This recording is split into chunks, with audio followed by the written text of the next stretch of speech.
with some consistency and can sort of rally that team. That's going to be the big question, Brent, is who can rally that team? Who does that team believe in, man? Because you can't fool the players. When you get out there in spring ball in the summer and you're throwing 7-on-7, you're the one getting the receivers up early to go throw, and then you get into preseason camp. They know who's the best guy. They know, especially at that position, who the guy that they want to be on the field in the last 2 or 3 minutes of the game. And you got to go down the field and score. That's what's got to happen. Whoever it is, whether it's McIntyre or one of the other guys, they've got to prove inside that locker room that they're the guy. And I'd say that's in a lot of ways already started, that contest. So that's Chris Lowe of On3 on 3HL yesterday, mentioning a lot of the same things he did on the RTI Lowdown podcast Sunday night, saying he's not sure if it was the best day for Joey Aguilar on his side.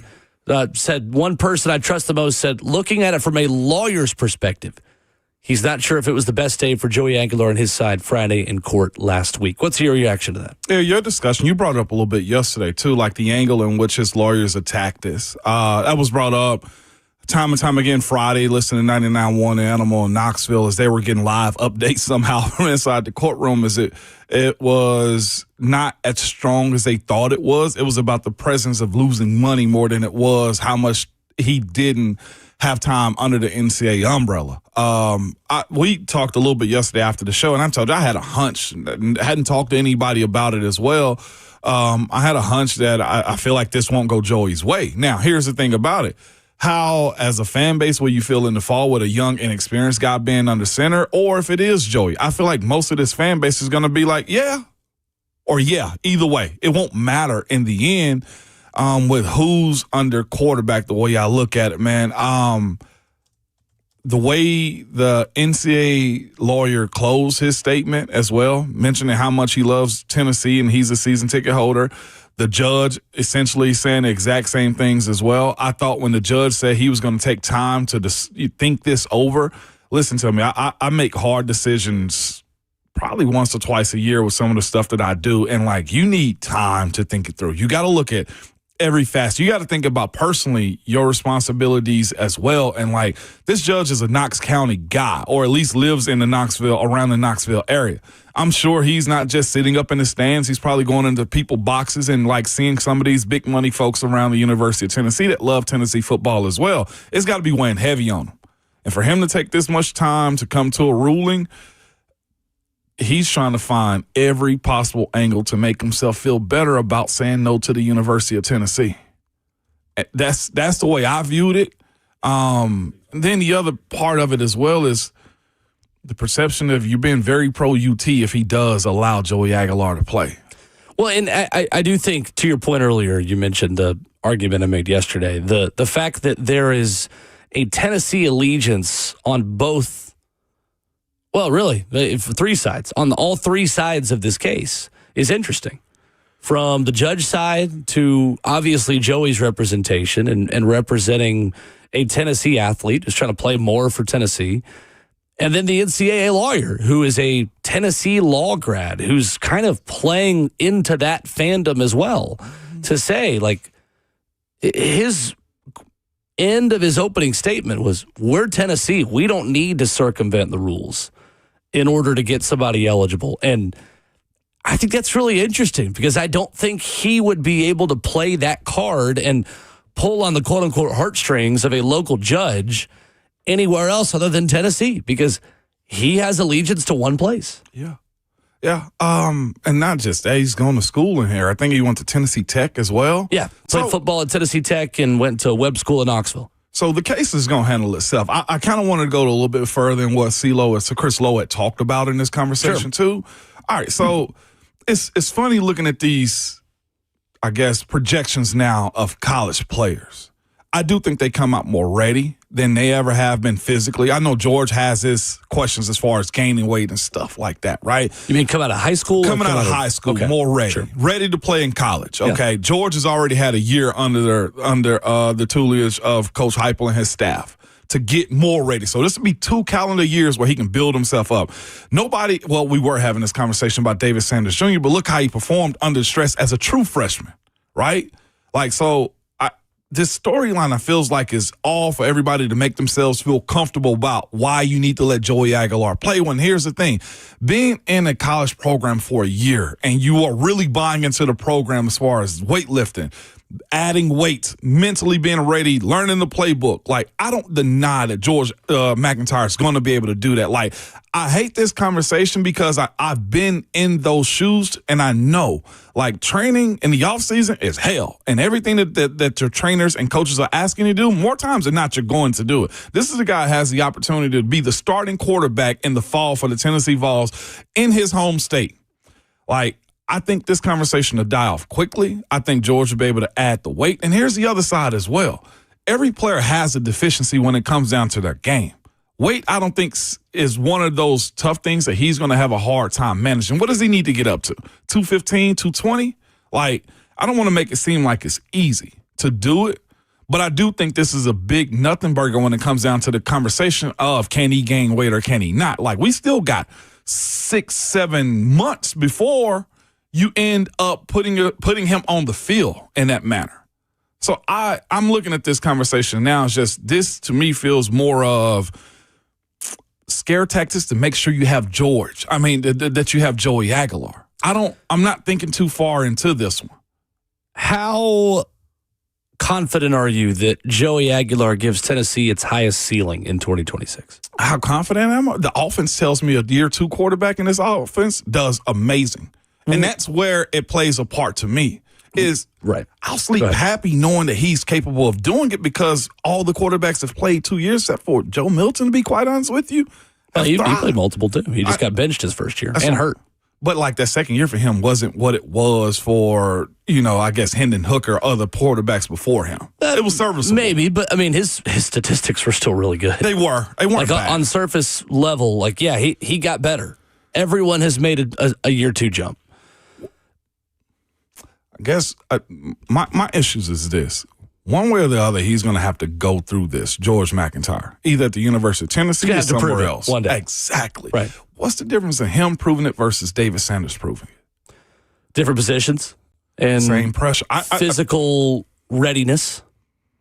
Like, David Sanders was a plug-and-play guy, but even still, he had to put on some weight. A lot of it. And he had to meet the moment. I mean, the difference on paper is that he was more highly rated coming out of high school.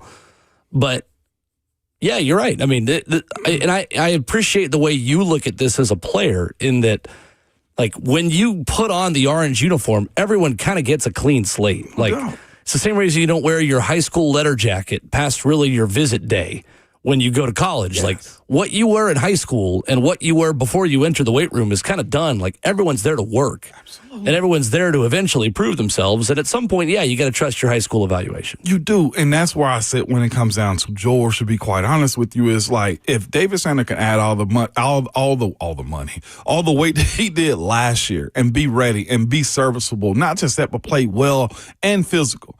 We're talking about a quarterback here that has to follow the same game plan and offseason regimen. Well, what we think is a better strength and conditioning staff as well. I'm told, like, the dietitian that the Vols have is also the one that he loved coming out of high school as well. At LSU. They had a great plan for him, too. Mm-hmm. So, like, everything's lining up. My point is this. If it is George, I'm not worried. Would you like to have Joey Aguilar? Absolutely, because it makes you sleep better at night. Because most of the teams in college football have won with a very experienced quarterback. But here's what I will also say, too.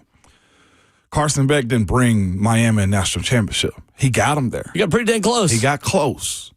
But, like, there are going to be hiccups and just shortcomings with each one of these guys coming under center this year. Well, and I don't know if Carson Beck is the best one-to-one example for Tennessee. Nussmeier. What do you mean? As far as experience, bringing them back, and it underperformed. What? Right. Like, the point I was making on Carson Beck is I'm not sure he's the best example because that team got to a national championship by minimizing Carson Beck's role. If you looked at the dollar amounts, you're not minimizing much because he was so highly paid and was one of the most highly paid quarterbacks. No doubt. But that was a talented running back, a loaded offensive line, a nasty defensive front. Like that was a team effort to get there. Team.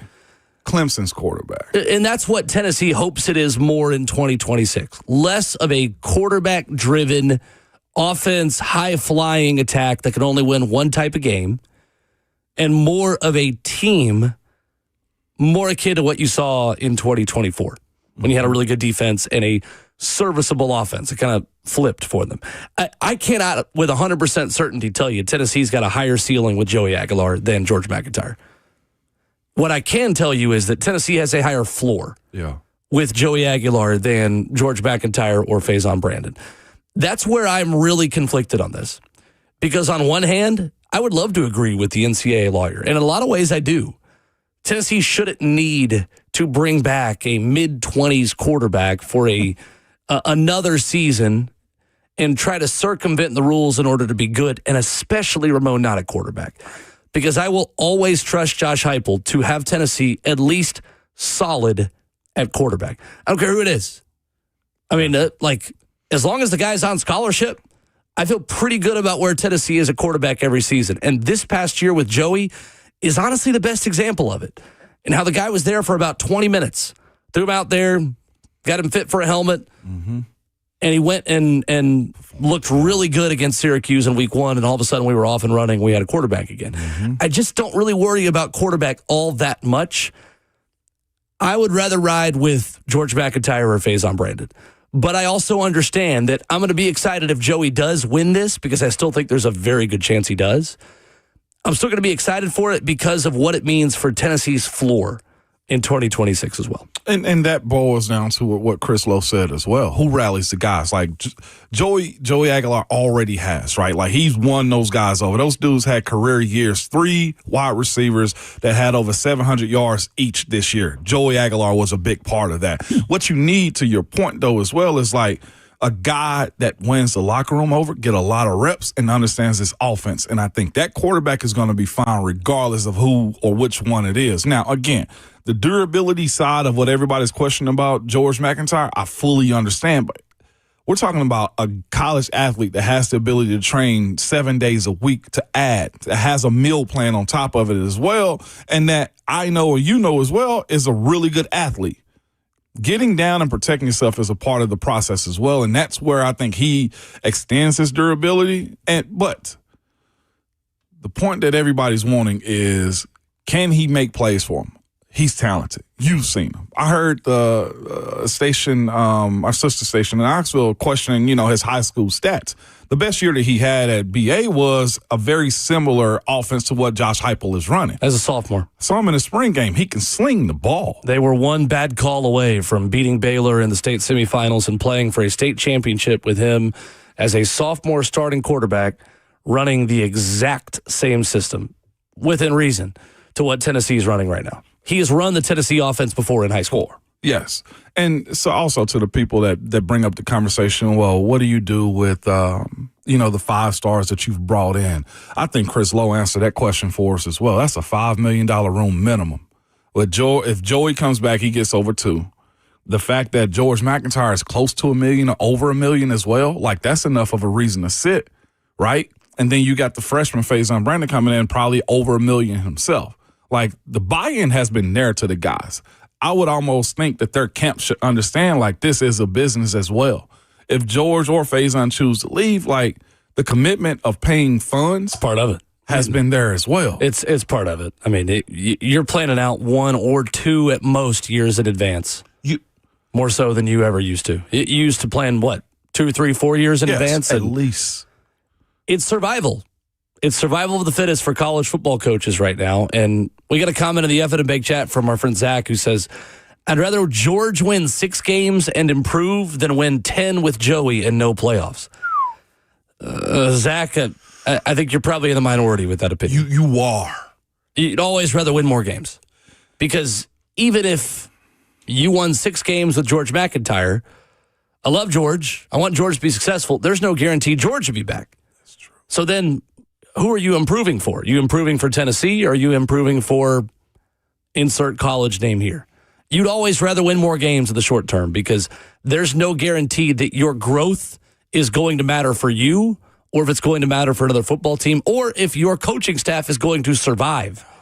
a season where you are so disappointing you only win 6 games, because Kurt Signetti and others have shown us how quickly you can get things up and running. I mean, let's not forget Sonny Dykes took TCU to a national title within months of taking the Frogs job. Now, they haven't been heard from since, but that's the world of college football we are living in. Coaches are so replaceable. Kalen DeBoer this year. Apparently, the conversation was very strong about him going to one of those Big Ten schools, like them losing 3 games at Alabama. Like, that's the world we're living in, Zach. Zach, I love you, but you're in winter mode, Zach, right now. Fall Zach hadn't showed up because 6 wins, there's going to be a ride outside of Neyland, especially with as much money they're charging for everything else up there. Like, I appreciate that's how I feel as well, but that's the reason Joey Aguilar is a part of this conversation, because winning will matter in the fall. I'm very interested in where Tennessee fans sit on this, and you can call us at 615-737-1045. We're going to pull up at Ramon and Will on Twitter. Do you want Joey Aguilar back in 2026, or do you want to see George McIntyre or Faison Brandon? I'm surprised by the results of our poll early. You can go vote on it to give us a bigger sample size, but I'm going to tell you where Tennessee fans sit on this according to social media. You can call in as well and give your thoughts. 615-737-1045 after this.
So I'm a little surprised at the early results of our Twitter poll this morning at Ramon and Will, where you can follow us.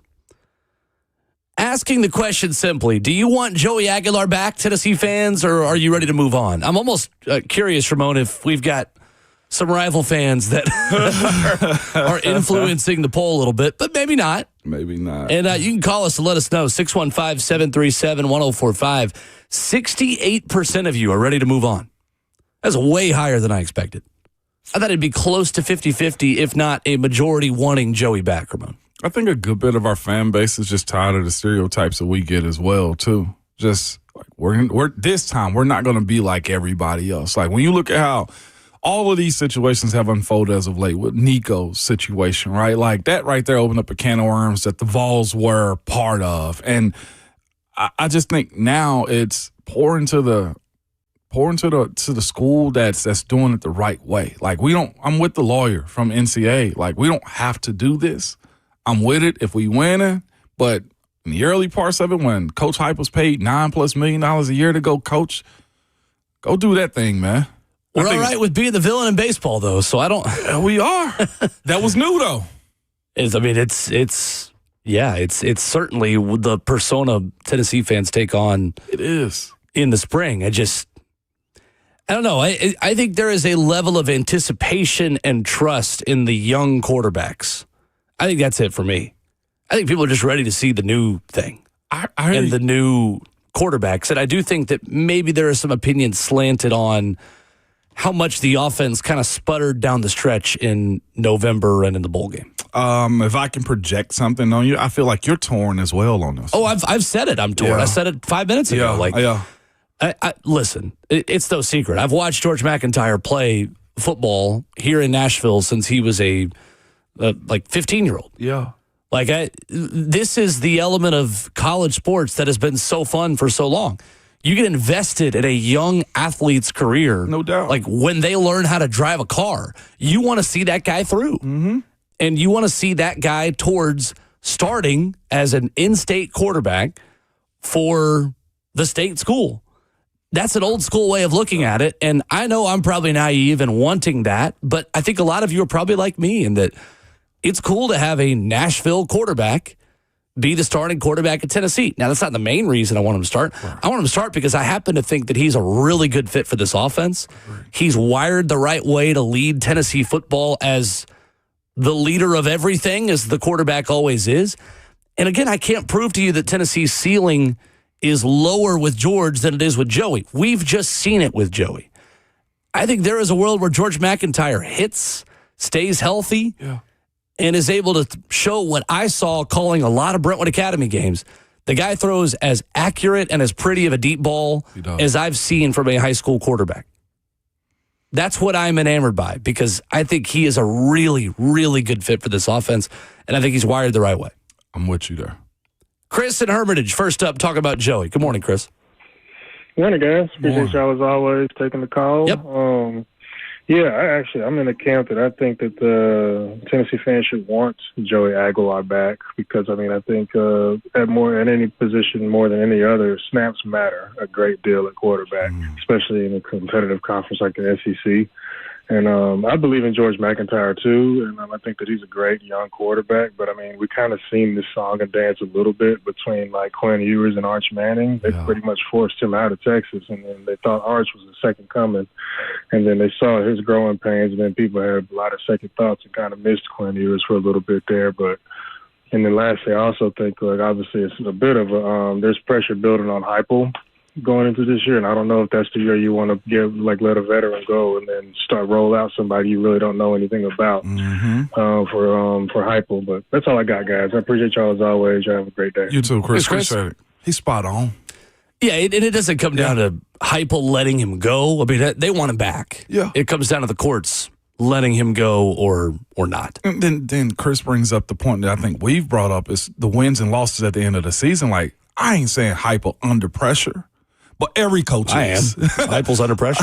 Every coach is under some requirement that they have to meet. It's Tennessee. Things are good right now, but they're not great. They're also not bad, but they could get bad really quickly with a 6-6 season. You look at that schedule this year. What happens if you go to Atlanta and lose to Georgia Tech? And then you turn around in week 4 and you host Texas, and you're all of a sudden kind of reeling a little bit 2-2 early in the season. Yeah.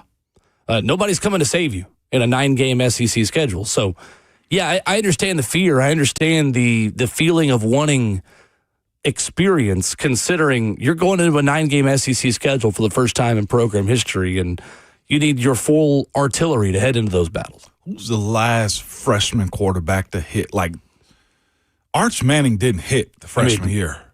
And like, he was a redshirt freshman. Yeah. So you mean freshman or redshirt? Freshman or redshirt. DJ Jameis Winston was pretty dang good. So we got to go back to mid-2000s? We don't have to, but that's just the first one that comes to mind who, didn't he win the Heisman redshirt freshman year? Yeah. Yeah. That's the conundrum, right? Trevor Lawrence, early in his career, wasn't he? But in this recent era of transfer portal, guys being able to leave after 1 year and bringing in old veteran guys, like, there hasn't been one per se that has gone over like everything that we thought about Drew Aller, Cade Klubnik, Dylan Raiola, DJ Lagway hadn't hit. We're looking at Gunnar Stockton. Didn't really. He wasn't high rated. That's not the. I don't think that's the example because he started as a veteran. He never started as a young player. Jalen Milroe didn't. He wasn't a freshman. Yeah, it's a fair point to say that the pathway to being successful right now typically starts with veteran quarterback experience. Bryce Underwood at Michigan was pretty dang good this year, but that team wasn't. Right. But then again, who did they have a wide receiver for him to throw to? Not much, to be honest with you. Let's go to Jake up next. Talk about Joey Aguilar. What's up, Jake? Morning, Jake. Hey, morning, fellas. Appreciate you taking my call. So, got a couple of thoughts on this. I think it's probably less than, I don't know about y'all, but I think it's less than a 50% chance that Aguilar does come back. But even if he does, I don't know if y'all listen to Doug Matthews much on his shows on the weekends. Even if Aguilar comes back, I don't necessarily think it's a slam dunk he's going to be a starter. Mm. Might be, might not be. But according to Doug, it's going to be an open competition. And he's somebody I rely on pretty much, or a whole lot.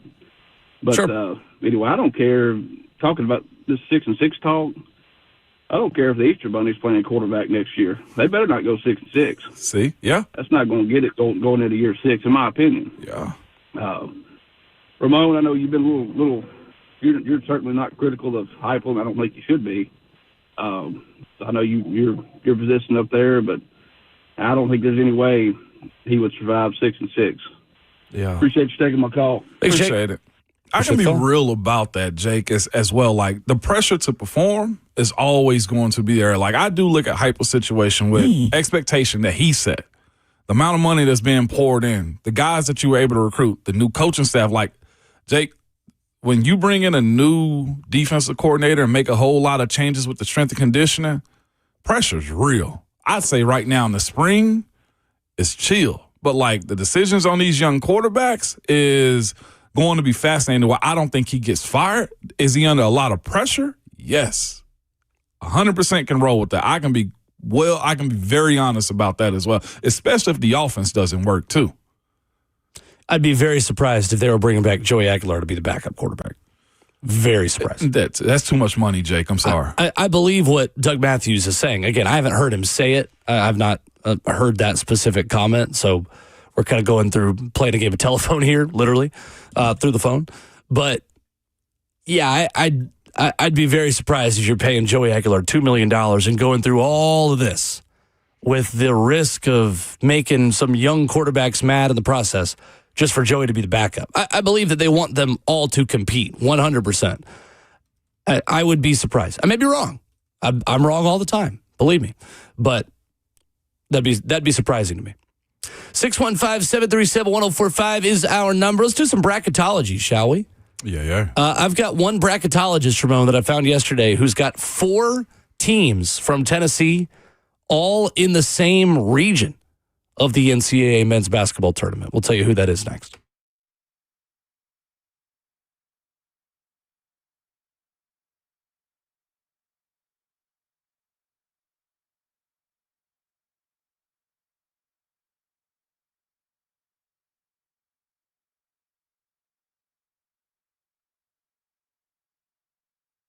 It's Ramon Foster for Bronze Motorsport, man. Yes, that particular car customization business. Yes, he's good at what he does, man. I've dealt with Brian personally. I'm here to tell you, one of the best guys you can have around business-wise, man, always upfront and honest about you. Whatever your budget is, he can make it happen for you as much as possible, man. But they believe in this. Dream, design, build. If you're ready to elevate your vehicle, Bronze Motorsports, they specialize in transforming rides with statement-making custom wheels, immersive audio experiences, and head-turning styles through custom tents, wraps, whatever you need. I'm talking about tire and wheel packages, lift kits, lighting kits, winches, interior and audio customizations.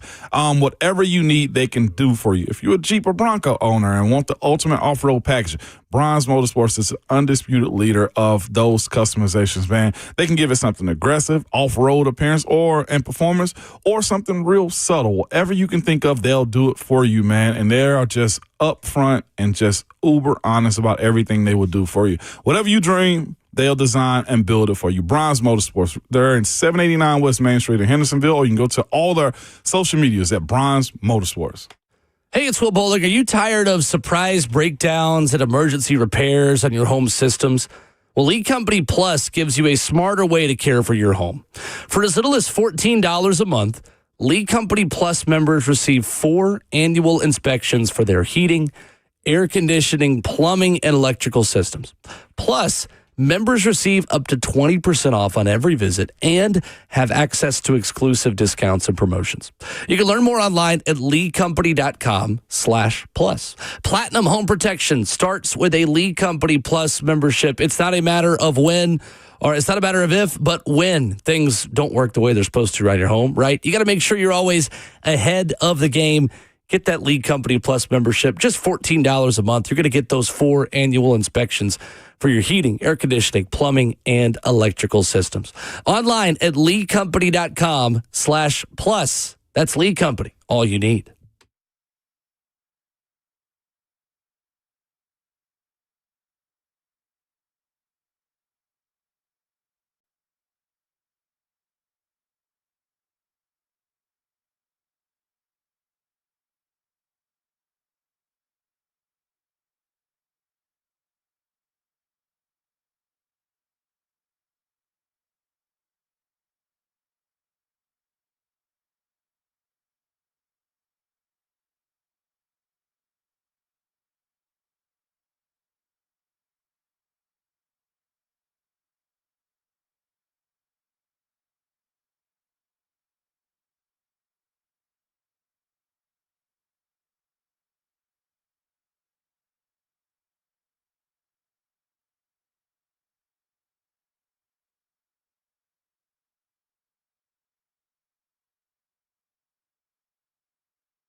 7:03, good morning, live from the Circuit Sports at the Make Kentucky Down studio. I'm Justin Hawkins. In NFL news yesterday, the Dolphins are releasing 8-time Pro Bowl wide receiver Tyreek Hill after 4 seasons in Miami. The 5-time All-Pro suffered a gruesome knee injury 4 games into the season last year. He's still rehabbing and unsure if he'll play this season in 2026. The Dolphins also released edge rusher Bradley Chubb, offensive lineman James Daniels, and wide receiver Nick Westbrook-Akine.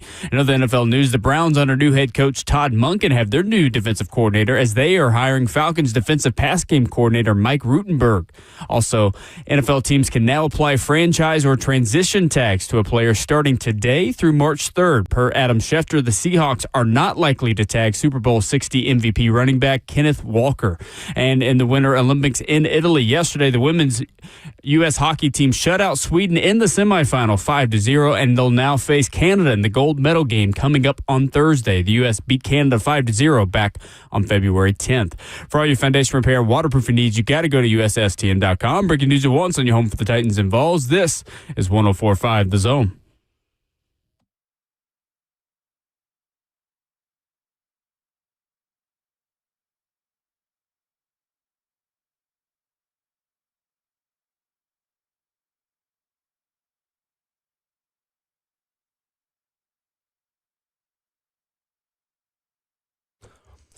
Hour number 2 of the program on your Tuesday morning edition of Ramon and Will. Welcome in. Good morning. We have been blessed this morning, Ramon and Justin. Yeah, we have. Shout out to the Tennessee Titans on Random Acts of Kindness Day. Bringing by some breakfast. Eighth and roast, bacon, cheddar, and chive scones here. I'm going to brandish this for Zone TV. Look at this thing. Look at this bit of warm goodness. It's fire. Thank you to the Titans. That's what I know. Appreciate you. Appreciate y'all, man. Random acts of kindness. Just dropped it off and dipped on us as well. I love it. I mean, what a better drop off. I hate it. It's good stuff. That is good stuff, man. 615-737-1045. Get you some NFL headlines coming up here in 15 minutes. I've got a trade so crazy for the Titans, it just might work. It was circulating on social media yesterday. When I tell you what it is in about 6 or 7 minutes, you're going to look at me like I have 3 heads. A trade? I want you to let me cook. A trade? Coming up here in about 10 minutes. Okay, by the way, those last calls about Joey Aguilar and Hypel really got me just thinking, questioning, like, how secure is anybody? I know it's not the direction we're going right now, but how secure is anybody in college football? Not very. Unless you've won a national championship in the last 5 years. On a year-to-year basis, like... And even some of those aren't so totally secure. That's Dabo Sweeney. I know, seriously. Or, I mean, James Franklin, like, he wasn't too far removed from, college football playoffs. And, I mean, Kalen DeBoer still dealing with it. I mean... Yeah, right. When you look at where the Vols were, right, 5-6 years ago, and to where they are right now, I think most fans would probably say it's healthy. When you talk about removing coaches, which I'm fine if they're underperforming and bad, right? But you're not going to win the Natty every year. The criteria of what underperforming looks like appears to have changed a lot of places over the last few years. I feel like it's emotional. We're watching Kansas State fire a basketball coach over what seems like emotions. Jerome Tang, yeah. I mean, the weekend. It's so emotional. Yeah. Bracketology from On3, Ramon, would have 4 teams from Tennessee all in the East region. How about this? Duke would be the 1 seed, facing a winner of Wisconsin, Auburn in the 8-9. And in Tampa, 2 Nashville basketball teams would be sharing the floor. In On3's updated bracketology yesterday, St. John's, a 5 seed, would get Belmont, 12 seed, who scored 63 points in the second half of Sunday's win at Murray State. Tough. Top of the Missouri Valley. Vanderbilt would get the winner of that game if they were to beat High Point, a 13 seed out of the Big South Conference. So Vandy, a 4 seed, St. John's the 5, Belmont the 12. Then you go down one more spot, and Oklahoma City in the same region, Ramon. Mm-hmm. On3 has Tennessee as a 6 seed. You know who they'd be playing? I see. Undefeated Miami of Ohio. What a season. An 11 seed. This is on 3 bracketology. And still, Tennessee would have a chance to play a team from Tennessee themselves if there was a big upset, as Austin Peay, projected to be a 14 seed out of the Atlantic Sun, would be the 14 against Nebraska. Beautiful. In the opening round. 4 teams from Tennessee all in the same spot, and Petty Hardaway coaches none of them. What's wrong with you, man? I know we're the volunteer state, but dang, we don't have to fight each other going into the tournament, man. I mean, one, that's a tremendous accomplishment. Speaking of just the coaches in Tennessee coaching up these teams like that, and I say primarily, man, with what Austin Peay and Belmont are capable of doing, just outright getting into the tournament, I think is super unique. Vols up against Miami, Ohio, though, as an undefeated seed. I think Savage said the other day he much rather the Vols be a 4 or 6 seed as well. It's just fascinating how that breaks down. I'm sure we'll get that answer for him on what that means. But Miami, Ohio is tough going against a team that's got that type of momentum and confidence, despite what division or conference that they're playing in as well, or what level they're playing in. But volunteer hoop state now, Will. That's Take right. That football. So Ken Pom on each of these teams that tells interesting stories about where each of them are going into the postseason. Tennessee 19th overall in Ken Pom, still not in the top 25 that came out yesterday. And the Vols have a clear weakness in strength, according to the analytics. 273rd in turnover rate. First in offensive rebound percentage in all of college basketball. I did think it was interesting, Tennessee's strength of schedule on offense, which literally breaks down the strength of defenses you played, the strength of offenses you played. The strength of defenses Tennessee has played is 6th in the country. We'll see how that helps them as the season goes. They have played the 6th hardest schedule on offense of anyone in college basketball. Vanderbilt, 13th offensive efficiency, 20th in defensive efficiency. That's one of the factors we're going to talk a lot about as we go through March, and the anatomy of a Final Four team, the anatomy of a team that can make a run. Mm-hmm. Can you win a grinded-out game and a shootout on any given weekend? Right. Vanderbilt can do both. I worry about Tennessee's ability to do that and win a shootout. They have at times this year, more so than usual, but 36th in offensive efficiency for Tennessee. Need to get that down a little bit lower. Yeah. Belmont, 57th overall in Ken Pom. That's 2 spots behind LSU. That's how good Belmont is this year. Cooking, man. The analytics love Belmont as they should. 24 spots, Ramon, better than Ole Miss. Mm-hmm. What the analytics say about the Bruins, who are 45th in offensive efficiency in all of college basketball. And then Austin Peay, 142, according to Ken Pom. And for perspective, against South Carolina, this is the lowest rated team on Ken Pom at 96th in the country. So South Carolina. That's where they're at. It's going to be fun. It is. It should be fun. We'll have a lot of rooting interests in the NCAA tournament. What a game it was last night, too, at Houston and Iowa State. Mm-hmm. Really good game, man. It was, and the commentator said it, too. It's the Final Four matchup that we were able to watch last night. It's Iowa State basketball school, who, by the way, ended up winning that one against Houston. Do you think Slay would get mad at me if I admitted hypothetically that I may or may not, but definitely was watching women's curling instead of Iowa State Houston? Yeah, you're going to be a little upset. Listen, Corey TC and the American women were down to Italy. 0-5, and we lost to Italy 7-2 in the ninth end. Yeah. Anyway, it's fine. Adam in Smyrna next up, 615-737-1045, talking about Joey Aguilar. Good morning, Adam. Morning, Adam. Hey, morning, y'all. How y'all? We all right, man. Good morning. Good. All right. So I actually think that the shot of Joey coming back is less than 50%. I actually used to work for Judge Haggerty back in Knoxville. We were in school together at the same time, Mom. And this guy is incredibly thorough. I have read through all the transcripts. While he is absolutely a diehard fan, the one thing he probably likes more than the University of Tennessee is staying employed. And they just did not make the case. There's just not enough there based on the questions he was asking, and the answers provided. He did a pretty good job grilling both sides.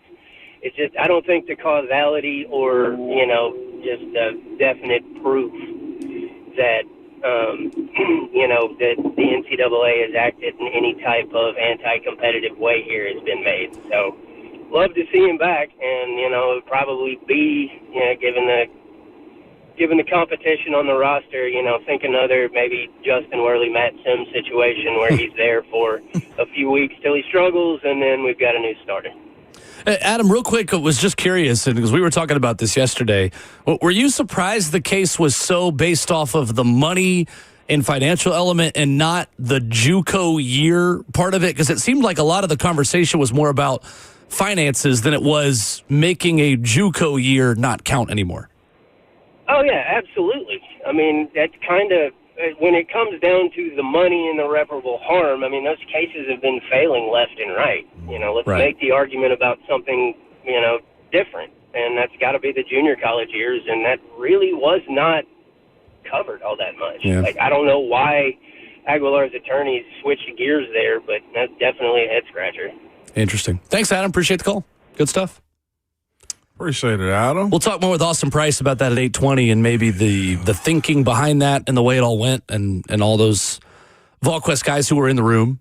But yeah, it's really interesting. It was interesting. Like to fight for wages loss is it's an interesting tactic. Like you said, I would have gone the route of preaching about he wasn't under the NCAA umbrella when it comes down to him playing community college football, which is a thing, by the way. I don't know. Maybe this. What's fascinating is Hubs during the season was pretty much told him, I believe Hub and conversations and mindsets shift. But Joey had no interest in coming back next year was a part of that as well. I don't want to put words totally in their mouth. I don't think it was no interest. Right. I just think it was, hey, I'm getting old for this. He understood the situation. He did. Joey did. It was not a, hey, I'm dying to come back. Originally. No, it wasn't that. I think that's a fair characterization. To the point. He wasn't dying to come back. Like it wasn't already part of his plans. Right. It just kind of happened. Because clearly he had enough interest in coming back to do it. I don't think he was ever totally out on it, but I do think the point you're making is 100% right. Yeah. That he wasn't desperate at the beginning of this process to come back and play again in 2026. No, not at all. Slay on YouTube says, please let us play Miami of Ohio. And then to me on watching curling instead of Houston, Iowa State says, yeah, that's pretty dumb.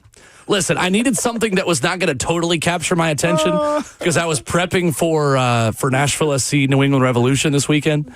And I needed something that was going to be on and noise. Yeah. But I knew if I was watching Houston, Iowa State, I was not going to get anything done. That was my thought process.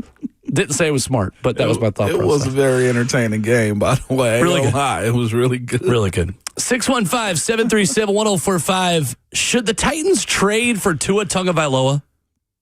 That's next.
Hey, it's Will Boldig. A beginning of a new year is a time to clean and purge. We eat cleaner. We exercise more. Why shouldn't we do the same in our homes? I'm here to tell you about Zero Res. The science behind ZR Water's cleaning agents is much healthier than using soaps and detergents to clean. Maybe you've been thinking about getting that spring cleaning started as well. I'm here to tell you Zero Res is going to be different for you because it's going to last longer. Plus, you don't have to put in the effort yourself. You're going to get outstanding service that you're going to read about in the Google reviews, the Facebook reviews when you go online to look at Zero Res. It is a smarter, lasting clean. No harsh chemicals, no soap residue, faster dry times. Things are going to stay cleaner longer. You're going to love the way your carpets look and feel. Things are just going to feel cleaner, like that deep breath you're going to be able to take when you get back home. ZeroResNashville.com. That's the website. Check them out. You won't regret it. 615-535-9376 is the number. That's Zero Res. Spell it backwards or forwards. It's the right way to clean. Call them at 615-535-9376. And don't forget to ask about their air duct cleaning.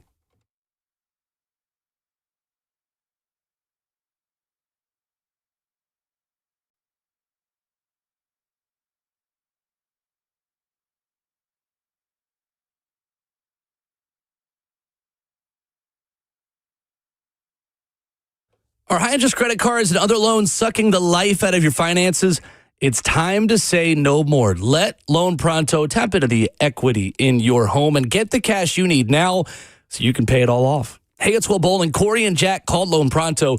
In a matter of days, they had $160,000. They kept their 3% mortgage intact and didn't even need an appraisal. With all that cash they wiped out, all their credit cards and 2 car loans, saving $2,000 a month. You can do it too. LoanPronto.com. Their rapid equity loan program could get you $100,000, $200,000, even $500,000 in cash. Chloe and Ethan just did it. It consolidated all their high interest debt into one super low monthly payment, giving them an extra $2,000 or an extra $1,000 a month. Imagine, pay off all the credit cards, slash your monthly payments, breathe easier, get your life back. Interest rates are at 3-year lows. Call Loan Pronto. 615-499-5780. LoanPronto.com and call them at 615-499-5780. LoanPronto.com. Equal housing lender, NMLS 1661781. Visit NMLSConsumerAccess.org.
So I told Ramon before the break, just trust me, all right? Let me cook. I got my yellow flag over here. And Ramon is throwing a flag on the play. I'm waiting to see if I need to drop the flag or pick it back up at this point. All right. So I said before the break, maybe the Titans should consider trading for Tua Tagovailoa. We get a comment saying, you need to stop saying such outlandish things. Well, good thing for you is this isn't outlandish. And I'm here to tell you why. I'm here to listen. I'm stealing the idea from Matt Harmon of Yahoo, who tweeted this out yesterday. In a reply to Bleacher Report Gridiron, which I can't keep up with all the Bleacher Report accounts. They got so many accounts. They do. Most cap space in the NFL. The Titans sit at $99 million. That is before the expected releases of L'Jarius Sneed, potentially Calvin Ridley, and potentially Tony Pollard. You got a lot of money to spend this offseason. Yeah. Matt Harmon tweets out, the Titans are the team that should call the Dolphins and, quote, buy a draft pick by taking on the Tua contract. Stupid amount of cap space to take on the deal, and he just becomes a non-threatening backup to Cam Ward. Here is the precedent, Ramon, for the Titans buying a draft pick and taking on Tua Tagovailoa. Are you familiar with the Brock Osweiler trade? Am I familiar with the Brock Osweiler trade? I forgot. Let me make you familiar again. Please make me more familiar. The Houston Texans traded Brock Osweiler and his $16 million guaranteed salary, which at the time was a big number. Not anymore, obviously. They gave him to the Cleveland Browns, who decided to take on his contract, and they gave Cleveland a second-round pick. Cleveland had cap space. They decided to try to flip him and said, we'll take the contract. You got to give us a future 2. Yeah. So Osweiler went in a deal that included a 2018 second-round pick to the Cleveland Browns with Osweiler. Cleveland sent its 2017 compensatory 4th to the Texans for their 2017 6th-round pick. So the entire trade, the Houston Texans sent Brock Osweiler, a 2017 6th, and a 2018 2nd for a 2017 4th-round pick, and Cleveland taking on the salary. You keeping your flag in your pocket, or are you throwing it at me? I'm going to keep it in my pocket. Thank you. I'm going to keep it in my pocket. So are we expecting Miami to, it looks like they're in a full reset rebuild right now, and Tua's already had his issues. I looked at his track record as well. He's only had one 17-game season. He's been riddled by injuries, incompletions in the play. I mean, incomplete seasons as well. 6-5 last year as a starter, 6-8 this year as a starter in 14 games too. Somebody's going to want him on a retread. You got Cam on a rookie contract as well right now. And if Cam does have to go out, Tua's at least serviceable. I like the conversation, but how real are they willing to repeat history here when it comes down to taking on a guy that's going to end up being a very expensive backup? I mean, I don't know. The last time they traded for a backup quarterback for the Miami Dolphins, that guy took him to the AFC Championship that first year. I'm joking. I'm joking because if you trade for Tua, it's to buy a draft pick. Yeah, you're not trading for Tua in order for him to really play significant time. You trade for Tua to buy a draft pick in the 2nd or 3rd round, either this year or in the future, and for him to be a backup quarterback to play if he needs to. Again, I don't think this is going to happen. I don't think it's super realistic.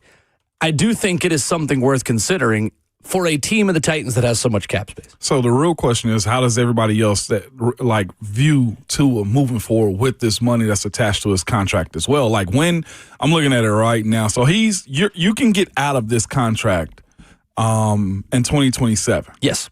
For $34.8 million of dead cap. His cap hit this year is going to be $56.2 million in 2026. His dead cap number would be $99.2 million. Now, again, you can buy a lot of that contract or you cannot. Yeah. If you want a 2nd-round pick, maybe you're taking more of it.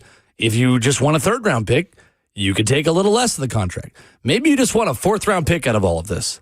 and you split it down the middle. I don't know. There are a lot of different ways to do this deal if you really wanted to. Here's what I disagree with, though. Okay. A comment in the chat says, awful idea, use that money for better players. Another comment says, if Borgonzi can't find a way to spend that Tua money, then we may have to reevaluate his skills. Here's the thing. If the top 5 receivers on the market don't include George Pickens or Alec Pierce, Wan'Dale Robinson goes somewhere else, Kyle Pitts. Guys that want a more immediate Super Bowl contender don't pick you, what would you rather spend your money on? A draft pick that gets you something in return that's a controllable salary that also gives you a backup quarterback? Or do you just want to make it work and give that money to somebody who you might not really believe in? Because how big is the drop-off from wide receiver 5 to 10 in free agency? Who's going to want this project? That's not to say that good free agents aren't going to want to be here. I tend to think this is a more attractive job than what many of us give it credit for in terms of free agents. They got money. You got Cam Ward. You got a staff that is seemingly pretty well thought of. I think there's a lot to like about this place, but let's be honest, Ramon. Tyreek Hill wants to go back to Kansas City. No doubt. Bradley Chubb, at this point of his career, probably wants to be on a contender right away. And then you got to worry about, all right, well, the guys we do pay a lot, are they coming here to collect a check or are they coming here to work? Because we've seen that happen here and at other places. That's why teams get stuck in bad, is because, yeah, you have all this money to spend, but you spend it on guys who are just here to collect a check. You're trying to load up on talent, young talent, to where you trust the coaches to develop and put them out there, and they become your guys. I do agree with you there on that one. Now, and you do that by drafting. You do. Not by signing free agents every year like this. And a second-round pick will do you justice. So if that is the case, and you're buying, to your point, a draft pick, so that gives the Titans a number 4 plus Tua, and then the Titans end up picking at 35. And if you get this second-round pick from Miami, which Miami probably don't want Tua to be their guy, they got a new head coach as well. If this is the case, you also pick at 43.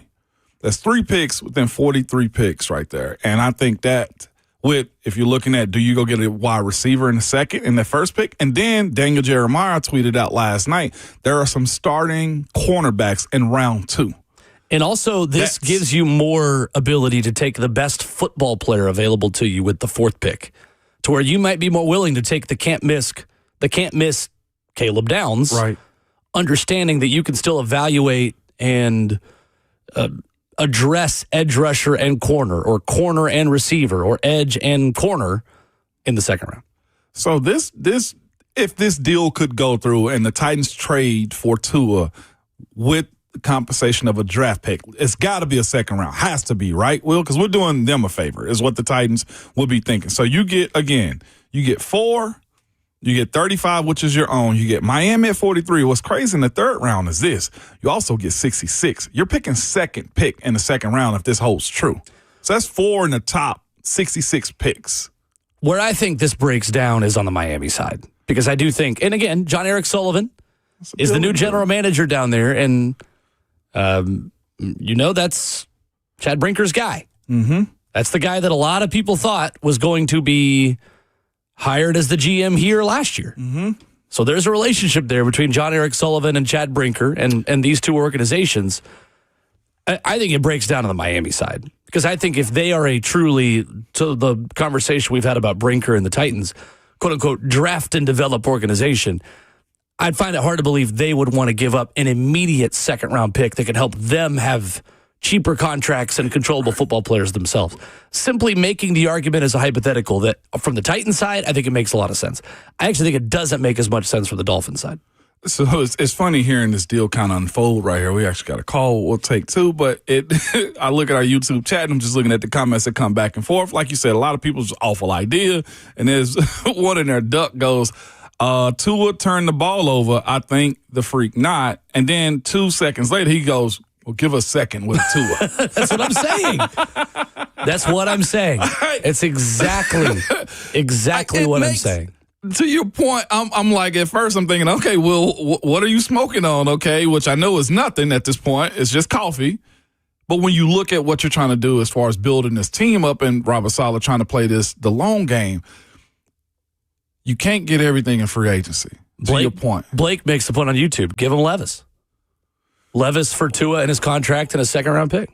You got leverage now. Now that could actually sweeten the pot enough to where Miami maybe would pick up the phone. What if it turns to a 3?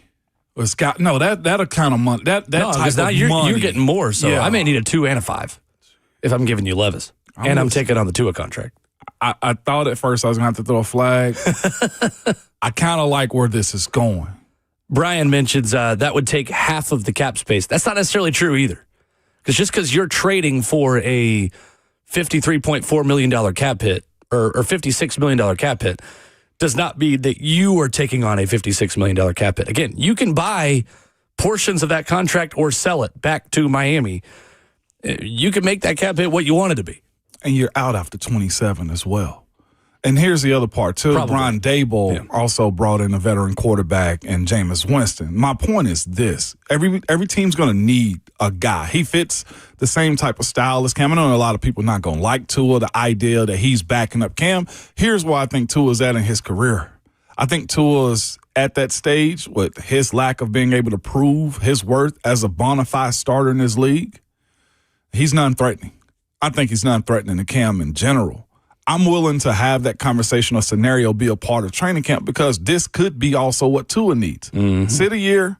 If Dable leaves after 2 years, take Tua with you, or another team also might want to come and trade for Tua because what have we seen, which I think will end up being the trend moving forward. Right. Teams are electing to go with a more veteran guy. I think the way Sam Darnold has reset himself in his career, I think when you look at Daniel Jones potentially getting a franchise tag, I think when you look at across the league with how some of these young quarterbacks are striking out, you have to take the precaution of having a veteran dude around you or saying he might not work for his drafted team because you force that relationship. But if I can pick you to come fit this offense the same way McCarthy did in Minnesota with Sam Darnold. It's Kevin O'Connell did with Sam Darnold. And the same way that Seattle did the exact same thing with Sam Darnold, say he fits us. You at least get that opportunity. And that's where I think that's to me where I thought you was going to be a crazy man. I can deal with that. We're going to see. Hell, you sat around with L'Jarius Sneed for 2 years and didn't get net much of a return. Can we be real? I mean, that's just where you are. Like, all of this is a risk.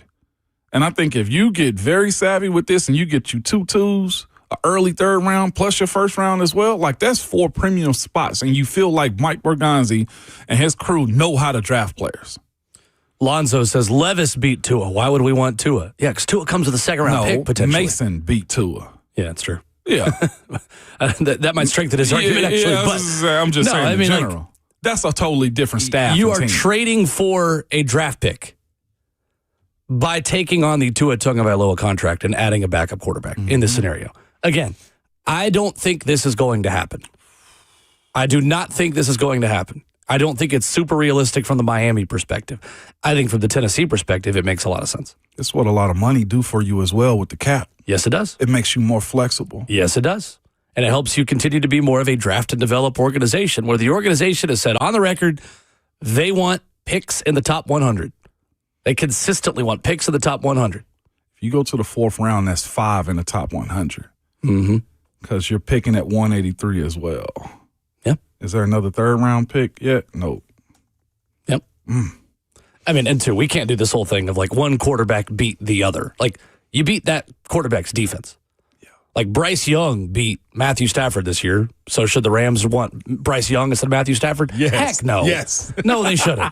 It's the NFL. Teams lose all the time. Yeah, what are we doing? Yeah, they do. This whole, why would we want Tua? He lost to Levis, okay? He lost to the Titans defense. I hate Levis, man. Well, some of them do. Why y'all hate Levis so much? Eric in Nashville next. What's up, Eric? Hey, guys.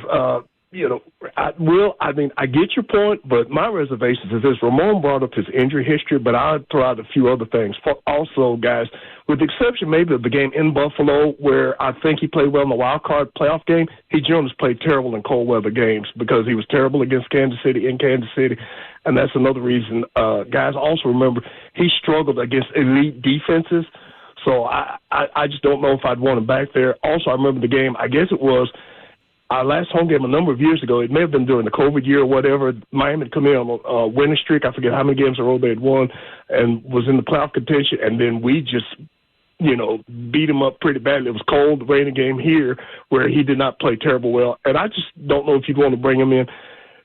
Maybe with this coaching staff, with Daboll, you could make him effective and stuff, but I just would have rather, if you were going to do that the coaching staff would have been here for maybe a year or two before you maybe would take a chance on that. I just don't know with the new coaching staff. So that's kind of my reservations, guys. If I really thought it would work, I would just be all over it. But just those are kind of reasons why I'm just kind of hesitant to bring him in. Guys, y'all take care, and we'll talk again soon. Thanks, Eric. I just don't really care about it. Ain't about the play. Yeah. It's about the second-round pick. Yeah, it ain't about Tua. It's about a third-round pick. Yeah. And two, to all those questions you have about Tua, well, what are the questions you have about Tyrod Taylor? Because that's who you're judging him against in terms of Titans' backup quarterback options. Mm-hmm. Or how many of those questions do you have versus Will Levis? Yeah, of course there's questions on Tua. That's why he's available. Right. That's why they're willing to put $90 million over here on the side to not use it on dead cap. There's still way less questions about him at quarterback than there are many of the backups you're going to have available to you as well. It's a backup quarterback, and then you also might get day 2 draft compensation. Yeah. That's the headline. That's the headline. So I don't think it's going to happen, but look, that was fine. It's February the 17th. We got to consider all our options because something's going to happen still that is not even on our radar. And so we're trying to broaden our radar a little bit and consider all avenues. Just so you know, new comment came in on YouTube. Buddy says, put your name out there because this is a bold take. Who, not you, says, I hate to say it, really hate it, but if Pavia goes undrafted, there's your backup. Backup what? There's your backup quarterback. Man, say 615-737-1045. Let's all put our heads together and try to do better next time. As a fellow undrafted, Tony Vitello went on a very interesting rant yesterday that you'll hear next.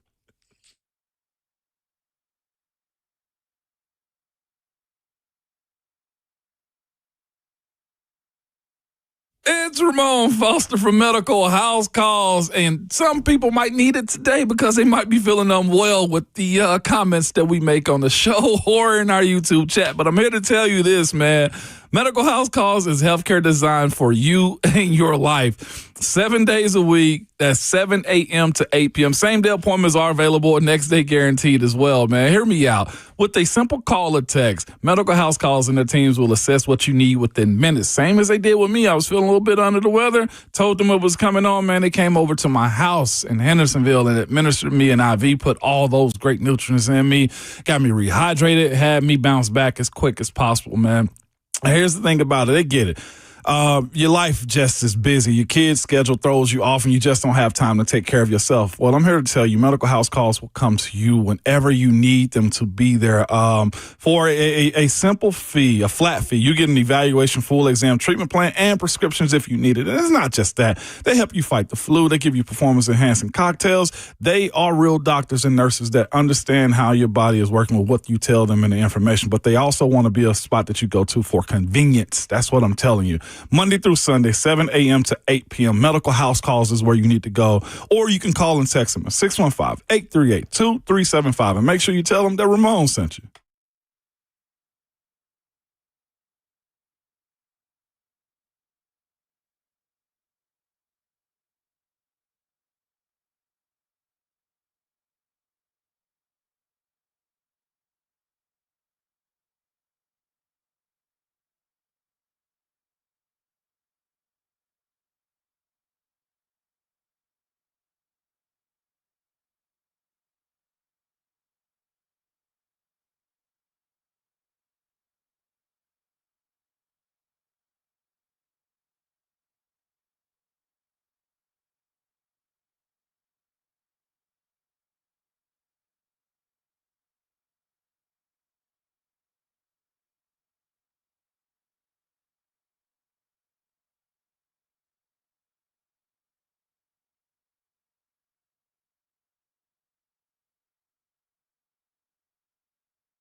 Wrapping up hour 2 on Tuesday mornings, Ramon and Will. Austin Price still to come in a half hour. Foster film study on Ruben Bain Jr. On deck at 9:20. Your phone calls at 615-737-1045. So Tony Vitello went on a little bit of an interesting rant yesterday, Ramon. Have you heard this whole thing? I hadn't heard the whole thing. All right. I heard a good bit of it. I was like, oh, Tony. Talking to San Francisco Giants reporters, this was a full exchange to begin his Monday morning press conference with a question of his own to the local media. When did you first think I was taking this job? Do you remember that far back? Yeah, it was about 4 days before it actually happened, 5 days before. Yeah, that's funny you say that because that was not reality, at all. I don't know if Buster would feel the same way, but that wasn't the case. Somebody decides they think they got the information. And, the final blow was about 4 days later. And the thing I'm just kind of having a conversation, therapy, if you will, from walking out of there. But I needed confirmation from the coaches that I worked with that helped boost my status that they were okay with what was going to go on and they were going to be okay with their jobs. That staff had always been built as like next man up, and all of a sudden that was being threatened. So it was kind of hard to do something for yourself and your teammates get left behind. But yeah, it was not 4 days for what it's worth. That was not the case at all. If you would have seen me in my condo, you would have agreed. So, but anyway. Why do you ask? Because somebody tweeted it out. I don't know who told them. I wish I did. And, it might have changed the course of history if I would have known who did, to be honest with you. But it just bothers me because, I don't know. You see people angry on this. I hate to get philosophical, but you see people angry on the streets for a lot of times stuff that's not even true. People arguing and you don't know what reality is. So, but I did, shrink-wise, I did a really damn good job at keeping that away from our team, our recruiting, and it was not a distraction. And then all of a sudden, in the middle of practice, I see our first and third base coach freaking out. And they freaked out on me, too. And if for no reason, because at that point, nothing was going to happen. But somebody decided that it was going to happen, and then the whole world started spinning real quick, and I had to address the team, and people said either that or me leaving was a distraction. Those guys are SEC athletes. They ain't distracted by me. We dealt with years where they thought we might take a job, or we were offered a job, or there was jobs open. I'd meet with guys in the office. They're like, Coach, we don't care. The guys care about the guys when the season's going on, and hopefully they love their coaches, but that thing was never a distraction. They got talent, and they got good kids, so they're going to be just fine. But, yeah, that was not a fun Saturday, and then it kind of affected how the next few days went. But ultimately, sorry to rain on your parade. Great organization, great people to work with, and a great challenge. So didn't say no. That's Tony Vitello starting his press conference yesterday before spring training in San Francisco. Well, with San Francisco media. Yeah. Before getting out on the diamond. I found I was searching as I was listening to him. I found a San Francisco Giants blog site. Basically, take it for what it is. But one of them is the overreactions at Tony Vitello's media sessions are something to behold. Somebody asked a question who's a fan of the Giants, what is going on? I'm lost there. It's like nothing should be a big deal. Pretty clear he deeply cared for his players and coaches and are ticked off about how it got leaked before talking to them. Probably feels like he's mistreated a bunch of players he recruited because of how he went. It's like, but people are freaking out like he doesn't want to be in San Francisco, which is why this being made a big deal. So it's two folds to it, and I think both sides are fully correct in it as well, with more context to be added. One, he didn't want this out as quick as it did 4 years before it happened. He's saying basically it was an 8-day gap. 4 days before it happened. Yeah, 4 days. Basically, it was an 8-day gap the way he was explaining it. It wasn't the 4 days before. It was actually 8 days later. in which he had to think through a lot of stuff. Now, the other side of it is he was brought in as this college guy, and it seemed like some of this fan base, now I think it's overreaction, to be quite honest with you. Some of this fan base is just like, well, just go back to Tennessee. And I don't think he means it this way. Yeah, that's the way they're somewhat talking about it. I see somebody. Yeah, Twitter is not real life. Yeah. Twitter's not I'm real agreeing life. with you. Twitter has not liked it. Yeah, exactly. But somebody's like, fire him, and the dude that's running this San Francisco Giants blog site is just like, whatever, sends a Stanley from the office emojis where he's turning his face up, just like, shut up already. And that's essentially what it is. It's an overreaction to a guy that wanted to set a precedent about how he was able to get this job and when decisions were made. And he clearly wasn't ready when it leaked out. So this is just how Tony communicates. And that doesn't mean it's a great thing or that it needs to continue being this way. But like Tony Vitello sometimes goes to press conferences and to microphones with a goal of getting a point across. And you don't have to ask him to get that point across. He's just going to tell you, and your job is to sit there and record it. He does it all the time. Remember after Tennessee beat Evansville in the Super Regional, before they went to Omaha and went on to win the national title, he went on for like 7 straight minutes because he was still mad about a question he got asked the day before when somebody asked one of his players, is this season a failure if you don't make it to Omaha? And he was so hot about that of some local media member that wasn't Knoxville, that wasn't Tennessee, that was from out of town, because one of his players was mad about it. And at the end of the day, he's there to protect his players.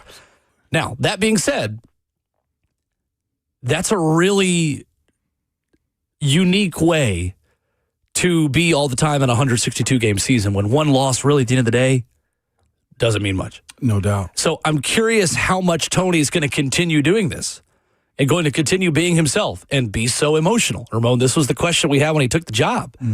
Is he willing to tone down what kind of makes him him in a lot of ways, which is the fire, the passion, the emotion? I think he's going to have to, because this sounds like a coach getting ready to coach a 50-game season, not a 162-game season. I actually push back a little bit, just slightly, because of this reason right here. So it's twofold, 2 lives he got to live. One, the 160-game season, have to live that with the media and all the questions that come a part of it as well. But to your point about what he does with his players, like this is from Matt Lively, who is CBS Sports out in San Francisco goes, Tony Vitello has quickly brought a new energy into the Giants clubhouse. From a frat-like energy to jumping into PFPs, players have enjoyed the new era. I think that's what he's trying to show everybody. I agree. Yes. I'm interested to see how that is able to be sustained over 162 games. No doubt. It's great helps. Right now. Yeah. I don't know if they're going to that much. But yeah, no doubt. It's going to be interesting.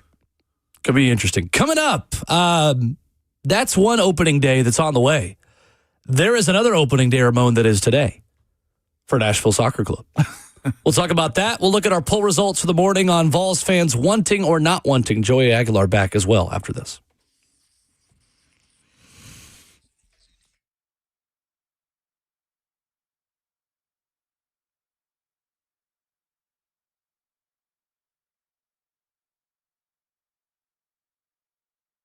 Synergex and Low T Center have been highlighted for having the highest quality testosterone on the market. They only use pharmaceutical-grade testosterone, all right? Never compounded testosterone, so you know what's going in your body. Don't settle for compounded mystery testosterone.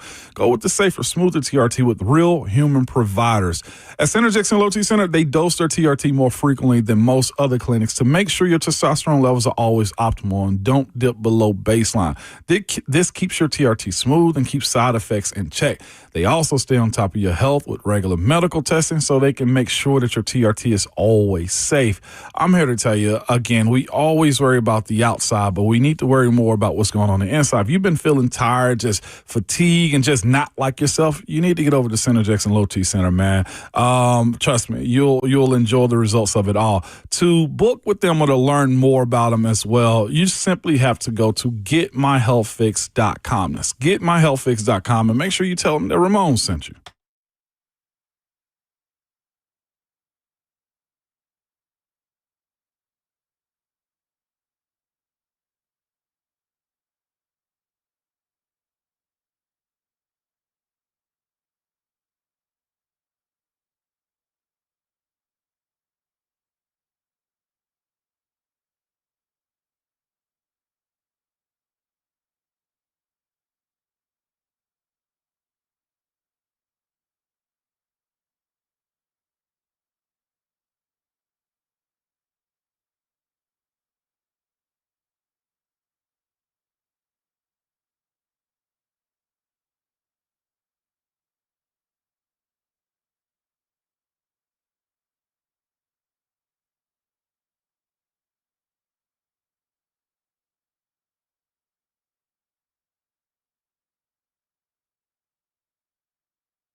8:02, good morning, live from the Circus Sports at the Mid-Kentucky Downs studio. I'm Justin Hawkins. In NFL news yesterday, the Dolphins are releasing 8-time Pro Bowl wide receiver Tyreek Hill after 4 seasons in South Beach. The 5-time All-Pro suffered a gruesome knee injury 4 games into last year's season. He's still rehabbing and unsure if he'll play in 2026. The Dolphins also released 3 other players in edge rusher Bradley Chubb, offensive lineman James Daniels, and wide receiver Nick Westbrook-Akine. In other NFL news, the Browns under new head coach Todd Monken have their new defensive coordinator. They are hiring the Falcons defensive pass game coordinator Mike Rutenberg. Also, NFL teams can now apply franchise or transition tags to a player starting today through March 3rd. Per Adam Schefter of ESPN, the Seahawks are not likely to tag Super Bowl 60 MVP running back Kenneth Walker. And the Winter Olympics in Italy, the U.S. women's hockey team yesterday shut out Sweden in the semifinal 5-0. They'll now face Canada in the gold medal game coming up this Thursday. U.S. beat Canada 5-0 back on February 10th, a week ago. For all your foundation repair and waterproofing needs, you got to go to USSTN.com. Breaking news at once on your home for the Titans and Vols. This is 104.5 The Zone.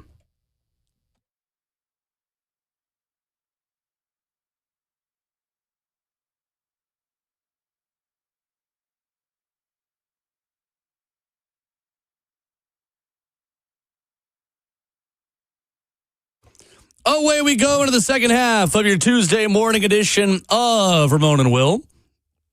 We are well fed this morning. Appreciate the Tennessee Titans coming by, bringing some treats. Absolutely. I'm halfway saying this for the people that are coming to the building to come to work over the next hour, that there are bacon cheddar chive scones here, and they are delicious. Get you some. Absolutely delicious. Like 20 seconds in the microwave, paired with our new coffee machine. Huh. We're living right. Look at the morning crew getting a little. We're living right. A little back rub from time to time. We're feeling good, man. Our stream has crashed twice on 105 The Zone TV this morning, but that's just called Tuesday, so we're doing all right. We don't get invited to curling events live, you know what I'm saying? But we get this, though. We will get this. And we'll be represented at the NFL Combine as well. You just heard the promo for the Buck Rising show. I will be up there in Indy with Titans Radio. Look at us. So we will also be on site. Look at us getting stuff also out here. That's what I'm talking about. In Indianapolis at the NFL Combine. That will cook. You know who's going to cook tonight? Who? Nashville Soccer Club. CONCACAF Champions Cup action starts tonight. The MLS season is Saturday, but tonight, NSC versus Atletico Ottawa. A day after Nashville Soccer Club announced a contract extension for head coach BJ Callahan yesterday. BJ gets a new deal through the 2028-29 MLS season. Just finished his first full year as manager. This past year in 2025, already earned an extension after Nashville SC had the most single wins in club history with 22 last year, the most MLS wins in team history with 17, the longest unbeaten streak in team history at 15, most home wins at 15, most goals at 75, and the most All-Stars in one season with 3. BJ Callahan, Ramon, is sticking around. Yes, I remember when he was brought in, we spoke about the style of play that he would bring to this soccer club. He's answered the call. I mean, the first championship they've had, the latest championship that this city and state has had in a while too, man, is best to lock guys up like him, especially if you see the proof being a part of it. And again, here's the other thing as well, Will. You give the players that are coming in and are being coached by him a lot of confidence by knowing he's the guy that's going to lead them to more success. Yep. One of the hottest team in MLS, period, Nashville SC. Absolutely. And seen as a contender in the Eastern Conference with some great reinforcements. So Christian Espinoza comes over from the San Jose Earthquakes. He was the all-time assist leader in San Jose history. Been there since 2019, 83 assists in MLS play, club record, comes over in free agency as the free agent name this offseason. He is the equivalent of George Pickens, Ramon, in MLS free agency this past offseason. Some changes you're going to notice for Nashville. No more Walker Zimmerman. He's in Toronto. Jacob Schaffelberg is at L.A., but Christian Espinoza coming in. Remember the name Maxwell Waleji. Okay. From the Norwegian top flight, the same league that brought us Eddie Tagseth and Patrick Jasbek. Eddie, a fan favorite, with the long, flowing blonde hair, the Norwegian nuisance, as he is nicknamed. Jasbek has been terrific as well and is in contention to start for Australia in the World Cup this upcoming summer, which, by the way, he will play the United States, so that'll be bittersweet for a lot of us with the club to see Patrick Gosbeck play against the U.S., but very cool as well. And then Brian Schwacke, who helped Nashville win the U.S. Open Cup, had a penalty save in the U.S. Open Cup final against Austin. He is back and is in an open competition to be the starting goalkeeper. And we don't know who it is. We know somebody won the battle based on what B.J. Callahan said at his press conference yesterday.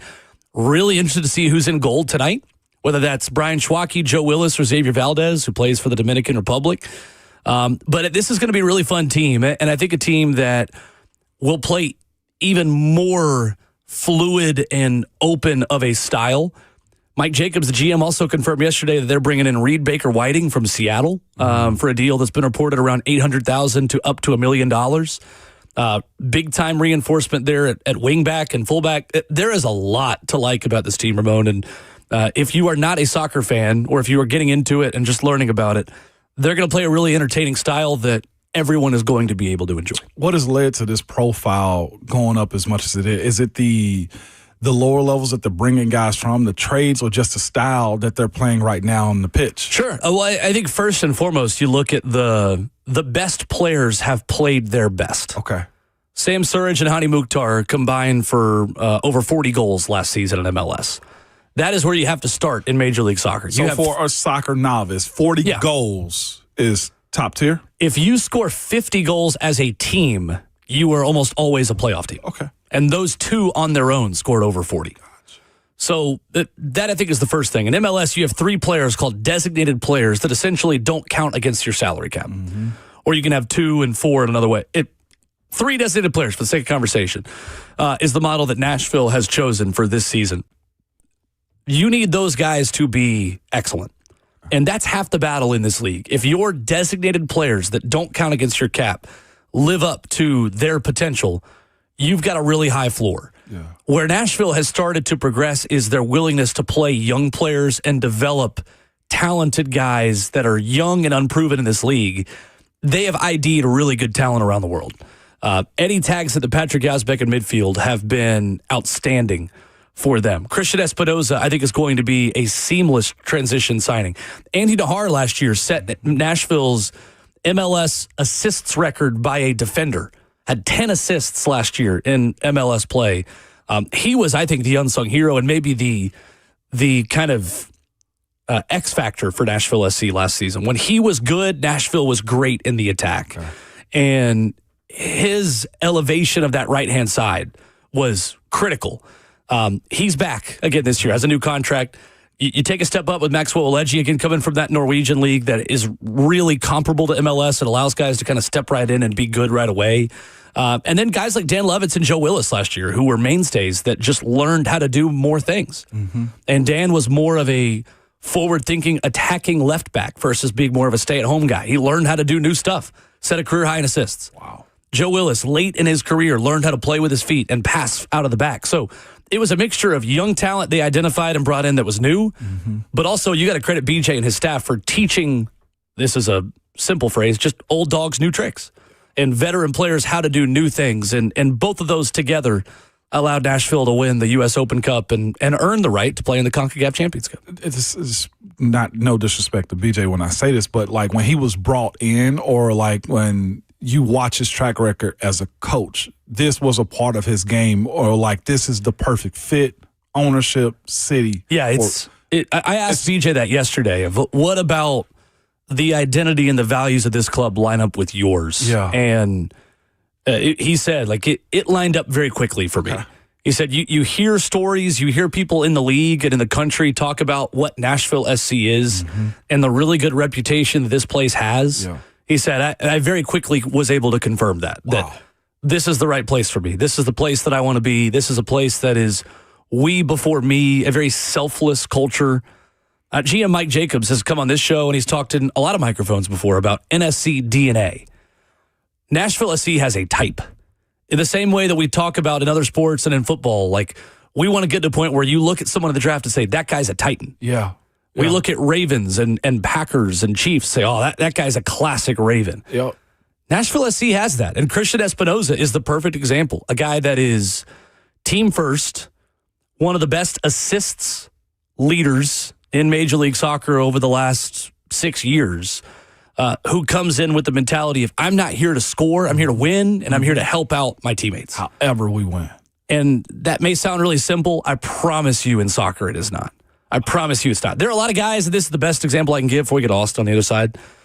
There are a lot of DPs, designated players that I mentioned in MLS, who get vet days, who get rest days, who don't want to go out there and train. Because you have a lot of guys that are retiring coming from Europe who are making $10, $15 million, who, quite frankly, don't need this.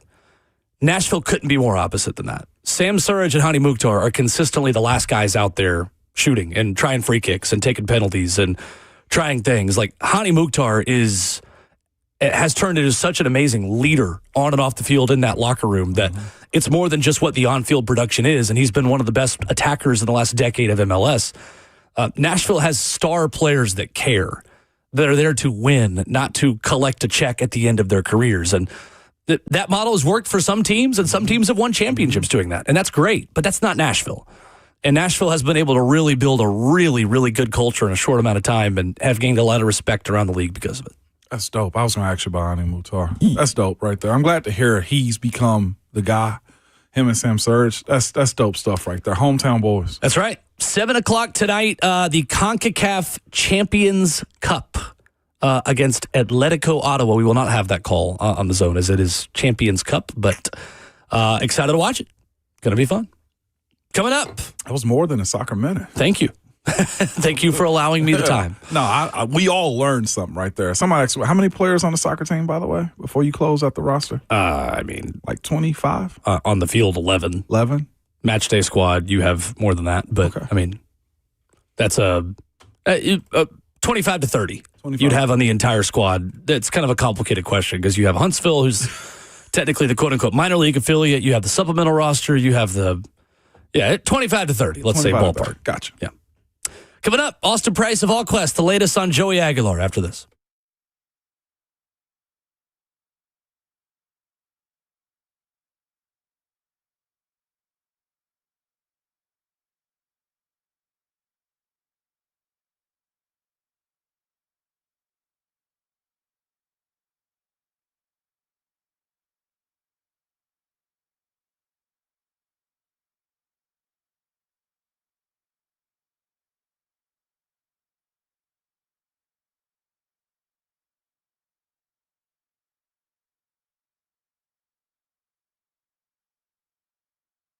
Selling your home and buying the next one at the same time can feel overwhelming. For David, having the right real estate team made all the difference. After listing and selling his home while purchasing a new one with Bernie Gallerani Real Estate, David saw firsthand what expert guidance really looks like. What's up? It's Will Bowling. Bernie Gallerani Real Estate is going to make the process easy. And for David, with several unique challenges along the way, the team handled every detail with precision and kept him informed and confident throughout the process. What could have been a stressful process turned into a smooth, successful transition.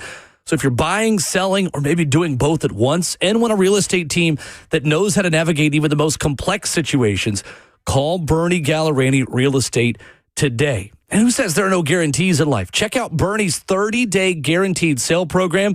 Yeah, he guarantees to sell your home in 30 days or less, or he'll buy it. 615-428-2644 is his number. You can check him out online at BernieGallerani.com.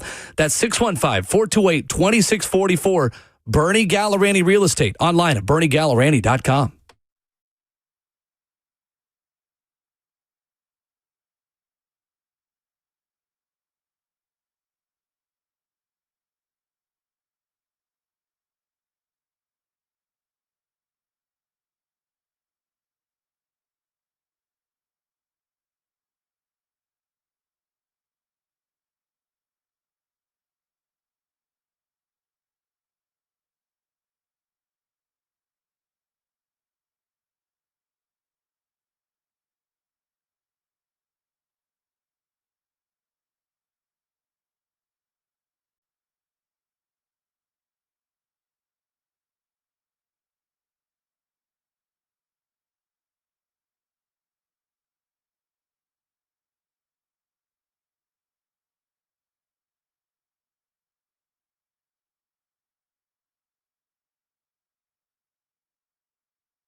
That's Austin Price's music on a Tuesday morning in Music City. A lot to get to.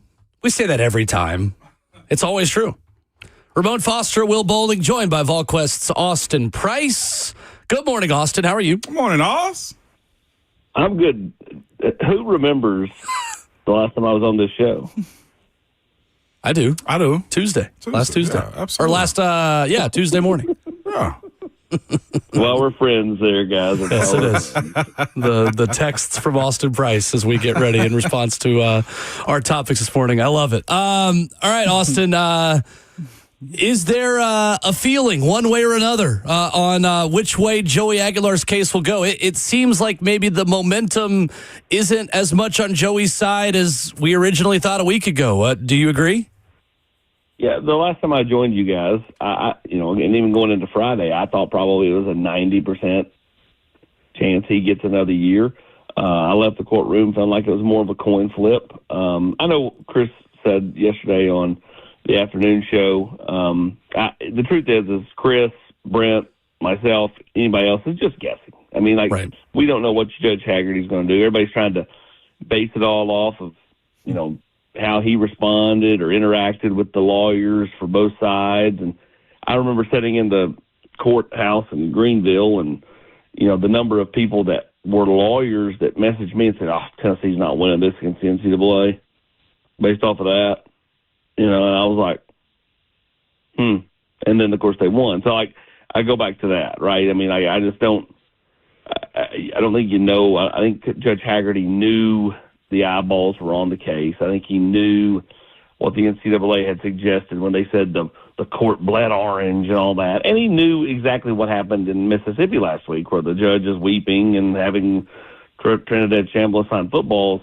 And he didn't want that look. And so as he said to me when he left, because I said, man, you got after him. And then he goes, well, that is my job. And kind of laughed as he walked out of the courtroom. He did get after both sides. He pushed back on both. He did not just push back on Joey's side. He pushed back on the NCAA as well. The one thing that I took with me was that Joey's side could not determine or define the market monetary value for Joey, and I think that's hard to do. I think the judge would be the first to acknowledge that, even though he wanted to see what they had come up with. And the Judge Haggerty, also basically said, if I don't grant you this, I do think you are owed something, but I'm not sure how to determine the value of what you're owed. And in that case, maybe he just says, I can't determine it, so here's your year, go play it on the field. And again, we'll see what happens. I think end of the week is best case scenario for a timeline, in my opinion, just based off of talking to people who have litigated in Judge Haggerty's court and how quickly, Judge Haggerty has ruled in the past. And I know he feels like, hey, I can't leave this kid in limbo. I've got to do something here. I just still think it's probably end of the week, first of next week before we hear anything. Austin Price of VolQuest with us. Austin, it was interesting in reading everything that was written at VolQuest and just everything that came out of this, how the case seemed to center so much around the financial compensation and the money that could or couldn't be lost, more so than really the JUCO year argument, right? Was that interesting to you as it was to us? And why do you think that was the case where this was so much about the financial compensation and there was really less so talked about the JUCO year that was kind of trying to be struck down? Yeah, I agree with you. And I think a lot of that was, again, back to the early questions from Judge Haggerty about the market and the monetary value of missing the year, of what he would lose by not getting this extra year of eligibility. So it all came back down to money, as it always does. But I think when you look at it, and I said this when we were talking about it, Swain and I were talking about this on TV Sunday night, and Jason said, he goes, look, I'd be doing the same thing if I were him. I personally don't think he should get it, just based off of just history. And I said, I'm okay with that. My thought is if one JUCO year doesn't count, Pavia, than the other JUCO. Like, it's either all or none. Like, if there's 2 JUCO years, like, either they both count or they both don't count. Right. One or the other. And so you're right. In my mind, that probably wasn't talked about as much as it maybe should have been. We're joined by Austin Price of All Question on 3 this morning. Austin, how did the TRO impact Joey's process of getting healthy? What has he been able to do with the team? Because school is in session and they are working out as well, Austin. Nothing. Okay. I mean, the TRO is just what it is. I mean, it's illegal. I mean, like, he's still able to go rehab in the facility just like anybody that was getting ready for the NFL draft could. I mean, the only thing that would help him is if he were healthy and the judge did not rule before spring practice started, then he would be able to go to the practice field. But he's not healthy. He's rehabbing, and you can do that without the TRO. So I don't think it really impacted it at all. Gotcha. So moving on, like you said, it could be a toss-up with this Joey Aguilar court case.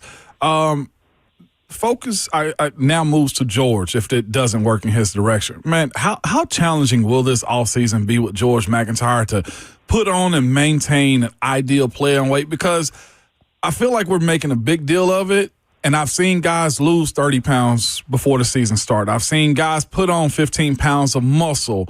Why is it such a big discussion with George McIntyre about something that's about 6 to 8 months away? Well, truthfully, because a lot of people started asking people like me why, he had been the third-string quarterback instead of the second-string quarterback. And, I think part of that was the fact that, they just handled it a certain way. George had not put on a ton of weight. But the fact is, Trinidad Chambliss, the guy we were just talking about with Ole Miss, he weighs about 200 pounds. Yeah.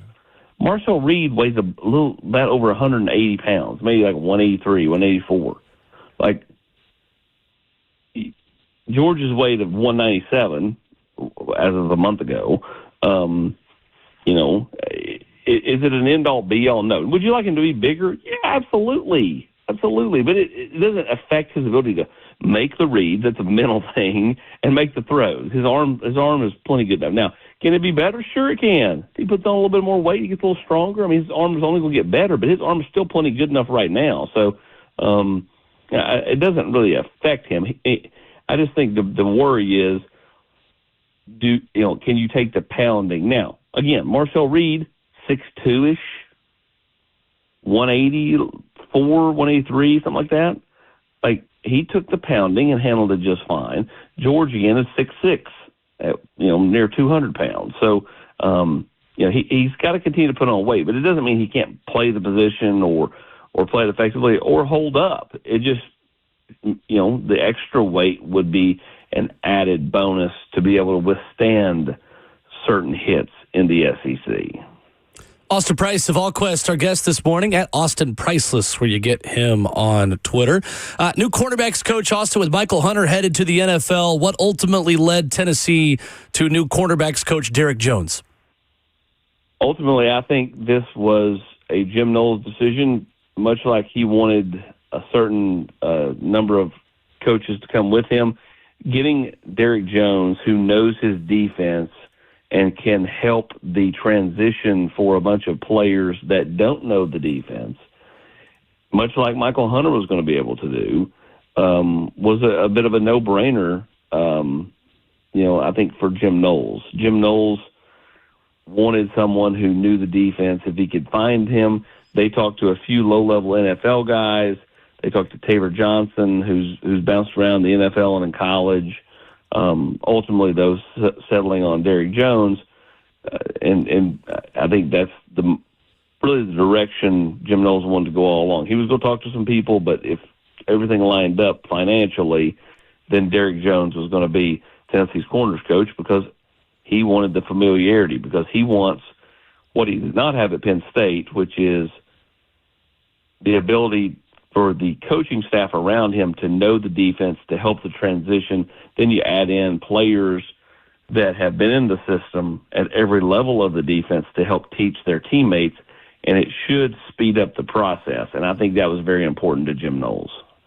Well, Austin, obviously, as we talk about this quarterback battle and this quarterback situation, maybe we are years away from talking about Derek Baker, new 2027 quarterback commitment for Josh Hypel in Tennessee. What do the staff like about him? They love. He's a thick kid. He weighs 225-ish. He's got a strong arm.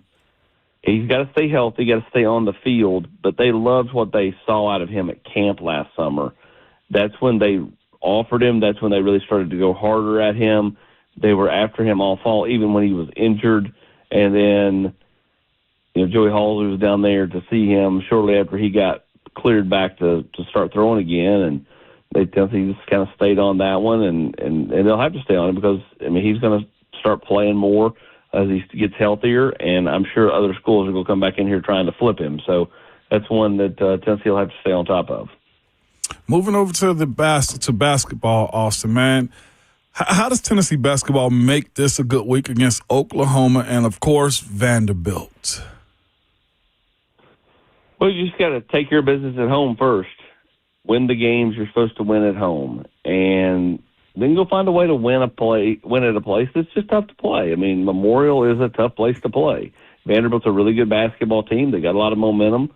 They've had a few stumbles once SEC play started, but you're expecting that. It's conference play.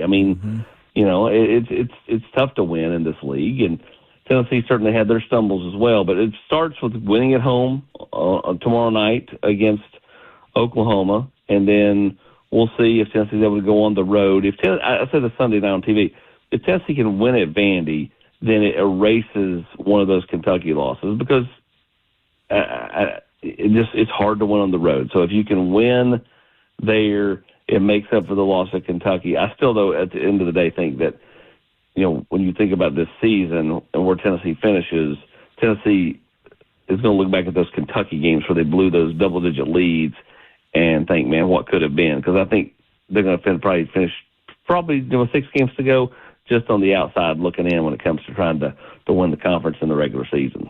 No doubt. With that, could Ethan Berg be in line for more run after his play Saturday? He did step up. How big of an impact could he be? We've seen, I think, Florida's point guard from Harvard finally step up as well. Is this the time of year where these transfers and portal guys, I guess, step to the front stage? I think you ultimately want to just continue to see more and more options. And if that's Amari Abrams, if it's Ethan Berg, whoever it is coming off the bench, seeing them step in and make plays, be able to fill in when somebody gets in foul trouble. I'm not sure you're going to see 18 minutes out of Ethan Berg, going forward, but I think he's somebody that can earn the trust of the coaching staff to where they put him back out there in some key moments, and he's still able to knock down a shot or play defense. He is Austin Price of All Class Sit On 3, giving us valuable minutes every Tuesday at 8:20 here on the show. Austin, appreciate you as always, sir. We'll talk to you next week. Appreciate it, guys. Thank you. Yes, sir. Austin Price talking Vols with us this morning. So 90-10, he says, on the front end, meaning in Joey's favor, turns into maybe a coin flip at this point. That's not a good point A to point B if you're Joey Aguilar. And you tell most people you have 50% chance. I think they take it. But what if that chance was just 90% a couple days before? Well, maybe then they're probably saying, uh-oh. I was going to say maybe the line moved and the prediction wasn't right to begin with.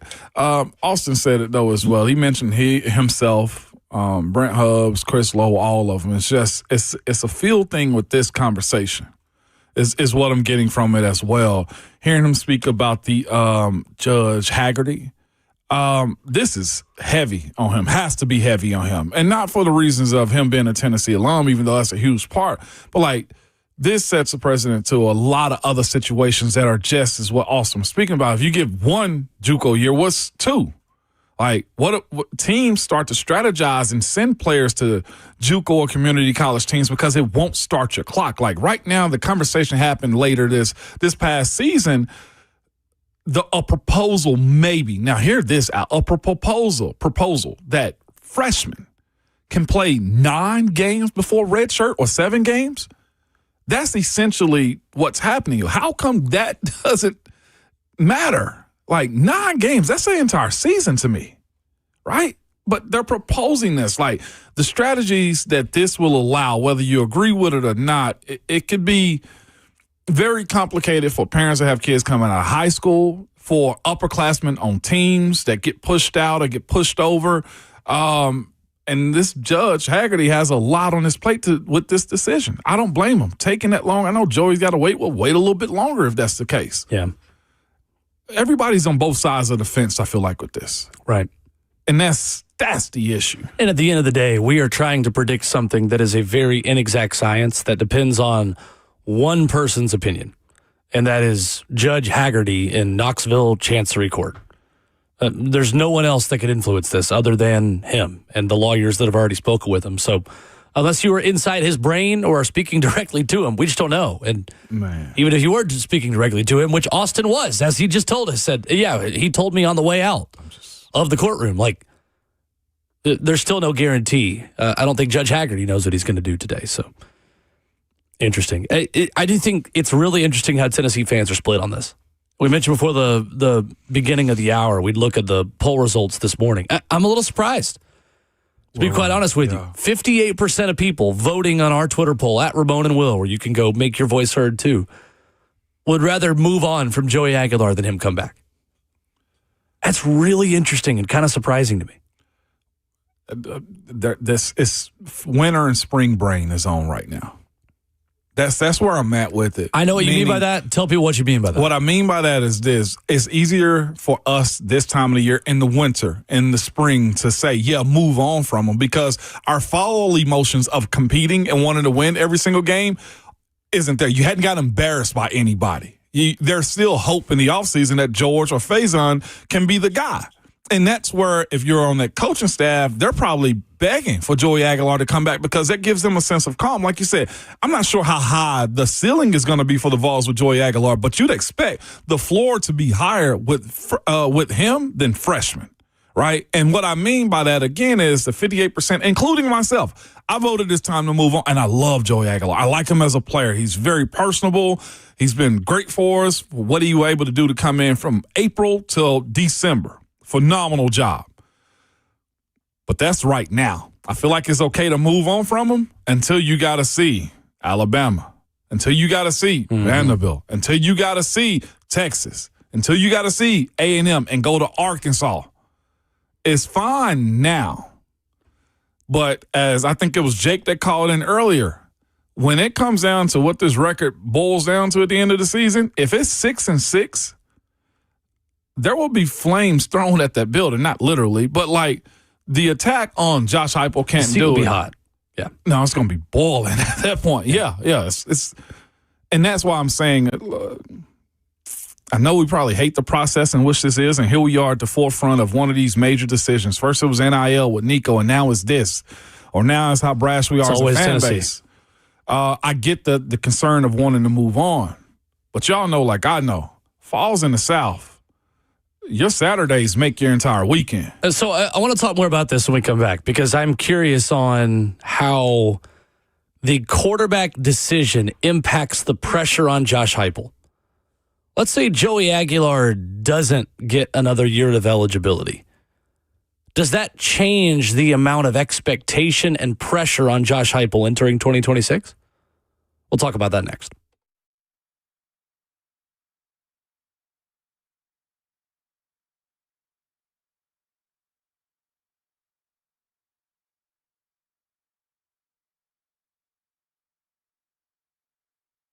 It's Ramon Foster for Jewel Roofing and Exteriors, man. Let me tell you about them, man. They are a trusted, family-owned Middle Tennessee company that's been serving from Clarksville to Murfreesboro for over 25 years. If you look at the map and you look at those two cities, one's at the top of the state, one's near the bottom of the state, man, they got you covered, okay? They stand up by building relationships and earning trust through referrals, never through high-pressure tactics, door knocking, or storm chasing. We've dealt with a little bit of storms in the last month with Winter Storm Fern. I get it. Your ice jams on your roof, probably have water leaking back into it simply because it had nowhere to go when the ice started melting. Well, this is a roofing company that you can trust and call on to have them come over to your house and walk on your roof to give you a referral. Give you a conclusion to what you need to do on top of your roof. If you need a new one, if you just need some patchwork, they are simply just one of the best companies to do it. They've done it to my house, and I trust them to do it with yours as well. Listen, if you're looking for a roof that you can count on, it's very trustworthy, local, and concerned about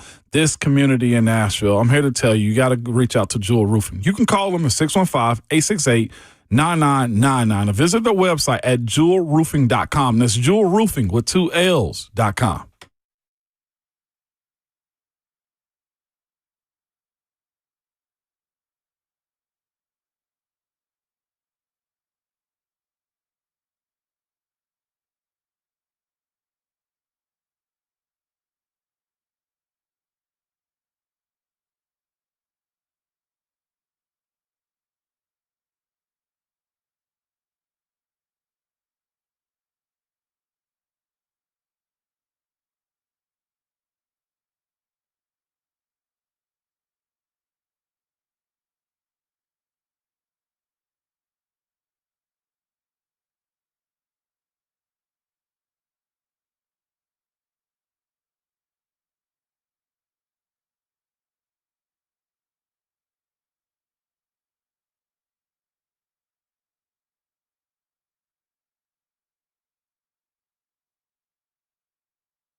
Wrapping up hour number 3 on Ramon and Will. 615-737-1045, our number. Ramon Foster and Will Bowling. So talking about Joey Aguilar, Austin Price of AllQuest was on with us 20 minutes ago and said he would have handicapped this at 90-10 that Joey gets another year, and he left the courtroom feeling like it was closer to a coin flip now after being in the building for Joey's preliminary injunction hearing against the NCAA on Friday. Today opens up the window where we could get an answer on this. Austin tells us a few minutes ago, best case scenario is the end of the week. Mm-hmm. Ramon, here's my question for you. How does this ruling impact the pressure and the expectations that are on Josh Hypel this season? It, to me, just shortens the fuse on the health of the program. In my personal opinion, it's 2 years in a row with quarterback questions. Nico leaving, all right, bam. Then this offseason happens, another scenario in which the quarterback stability is a problem. You look at him being a former quarterback himself, this offense, why is it always a problem with you getting your guy, either not getting the one you want in the portal or the ones that you've recruited, or this scenario in which you're pretty much asking a guy to come back? Like, where's the belief in that you're going to be the closer, the finisher, when it comes down to the stability of you as a coach and that one most important position on any football team from middle school? Heck, I'll go from junior football all the way to the NFL. Why is it always an issue? I think it shortens the fuse on that, especially if you don't go, if it, this year you don't get Joey, it doesn't go as well at that position as far as the play goes, hypothetically. And then next year you got questions again about this one particular position. Yeah. It shortens the fuse more than anything to me. I think to be fair to Hypel, the way the transfer portal works today, everyone has questions at quarterback every year. Not just a Tennessee problem, but I do agree with you that, it's 2 straight years where you have been a headliner of the quarterback market. And you kind of maybe for a second straight year ended up with the music stopping and without a chair or without someone sitting in the Tennessee chair. Here's the thing. I don't think any of this impacts Josh Hypel's pressure because with or without Joey Aguilar, Josh Hypel is expected to have Tennessee competing again in 2026. And if not, we're going to have to start having very different conversations because how did we arrive at this quarterback question and issue? Because they didn't get Sam Leavitt. Yeah. And then they pivoted to Bo Prabula, and Bo ended up at Virginia, and they didn't want to pull the trigger on him and decided, well, let's just roll with what we've got. Okay, well, then you better be pretty confident in what you've got. I tend to think George McIntyre can be a good starting quarterback in Josh Hypel's system at the University of Tennessee. I feel good about George. He better feel great about him because the Joey thing would kind of be a bonus because this kind of fell into your lap. Yeah. If Joey Aguilar is your quarterback and leads you back to 10 wins, that's great. But it wasn't really supposed to work out that way. So, I think either way you spin it. What I don't want to do is say, oh, well, we got to lower the expectations now for Josh Hypel now that there's no Joey. No, Josh Hypel helped set the expectations. And he knew the job he signed up for when he signed on the dotted line for a contract and a couple extensions within that process. What comes with the resources at Tennessee is the expectation and the pressure at Tennessee, and you don't get one without the other. No, you do not. So we're not going to do this. Well, we will not move the goalposts on you to our listeners and to our audience, and I don't think you should either to say, oh, now they don't have Joey, let's just kind of let's win 6-7 games, and I know fans don't want that, but let's just make it work with George, get better. No, George better be ready because you said yes to George and no to other options, including Bo Prabula, who you probably could have brought in if you really wanted. Absolutely. Yeah. And that's where you hang your hat at. But here's, to me, I personally don't think the quarterback position is the most damning on this team because the talent's supposed to be there with George McIntyre and Faison Brandon if he's not there. And you got a veteran that came from Colorado as a support. I'm not super worried about quarterback. I'm really not. Where I'm worried is this. Getting that defense to be on the same page from week 1 because Georgia Tech is no slouch on the road in Atlanta at their stadium and not at the Mercedes-Benz Stadium at all. Right. And what is your depth on the interior defensive line? Do I expect guys like Ethan Utley and others to step up? Absolutely. But that defense need a rotation. That defense needs some dogs up the middle. That defense needs to be able to hold its own. If your quarterback isn't having the year that you want him to, the offense hits one of those lulls that they have from time to time. That, to me, is why I think most people need to understand that that's where your bread is buttered right now. Right. I agree. I think that is the question is, can you replicate the 2024 formula? Yeah. And be solid enough defensively to where George McIntyre doesn't have to be Superman. He just needs to be solid. Needs to not turn the ball over. Needs to hit the deep balls when they're available to be hit. No doubt. Yeah. I just trust Josh Hypel to get quarterback right.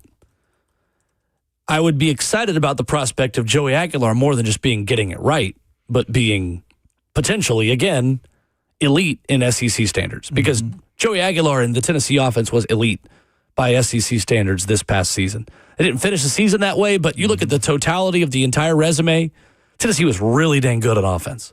And we'd be talking a lot more about that and the impact of Braylon Staley and picking right up where Dylan Sampson left off. There was a drop-off, but, let's be honest, considering how bad this defense was, still pretty dang good offense. And I think it's exciting to think about Joey with a better defense on the other side, but it doesn't have to be that formula. It does not. Optimism is still high is what I would say. Like you said, it's got great skilled players. The offensive line is mostly coming back with the addition of a right tackle with David Sanders moving over to the left side. Running back position should be good with Deshaun Bishop coming back into the fold too. The support for whoever the quarterback is going to be is there as well. That's the other side we're not speaking of. The wide receiver core today, this time last year we were talking about who the heck's going to catch the football? Yeah. And had again, no reps. And honestly, and you made this point earlier on David Sanders. I know quarterback's different, but last year, Tennessee made a gamble and said, we're going to roll with our guys at wideout. We don't have a lot of depth. Sure did. But we trust our high school evaluation. Yep. What's stopping you from doing the same thing with George McIntyre? For Tennessee, nothing, because Tennessee said, yeah, we're rolling with George and Faison. Now, a court case is something they probably didn't originally bank on. Maybe they did, maybe they didn't, but the court case could change all of that. But, they are kind of doing the same thing they did last year. Hey, we trust our evaluation of George. Let's trust him. We trust that over Bo Prabula. Okay, well, if that evaluation is as right as the evaluations were on Braylon Staley and Mike Matthews, then, Tennessee may be pretty dang good this year. And David Sanders Jr. Right. Coming up, 615-737-1045 is our number if you want to jump in. We got some NFL free agency nuggets, including the Miami Dolphins on a fire sale and the Seattle Seahawks reportedly making a decision on one of their key free agents. Plus, Daniel Jeremiah mock draft Titans fans alike. And a Foster film study. We got a lot more to fit into 60 minutes, and we'll do that coming up next.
9:02, good morning live from the Circus Sports at the Mid-Kentucky Downs studio. I'm Justin Hawkins. In NFL news yesterday, the Dolphins are releasing 8-time Pro Bowl wide receiver Tyreek Hill after 4 seasons in Miami. The 5-time All-Pro suffered a gruesome knee injury 4 games into last season. He's still rehabbing and unsure if he'll play in 2026, but posted on social media yesterday saying he wants to play again when he becomes healthy. In other NFL news, teams can now apply franchise or transition tags starting now, today through March 3rd, per ESPN's Adam Schefter. The Seahawks are not likely to tag Super Bowl 60 MVP running back Kenneth Walker, but Jeremy Fowler mentioned that the transition tag, which sits at $11.7 million, could be a more reasonable option for teams that are looking to keep their star running backs.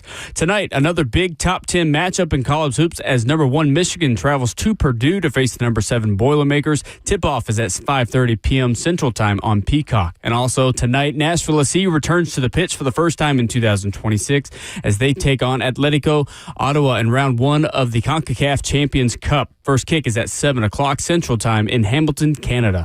For all your foundation repair and waterproofing needs, you got to go to USSTN.com. Breaking news at once on your home for the Titans and Vols. This is 104.5 The Zone.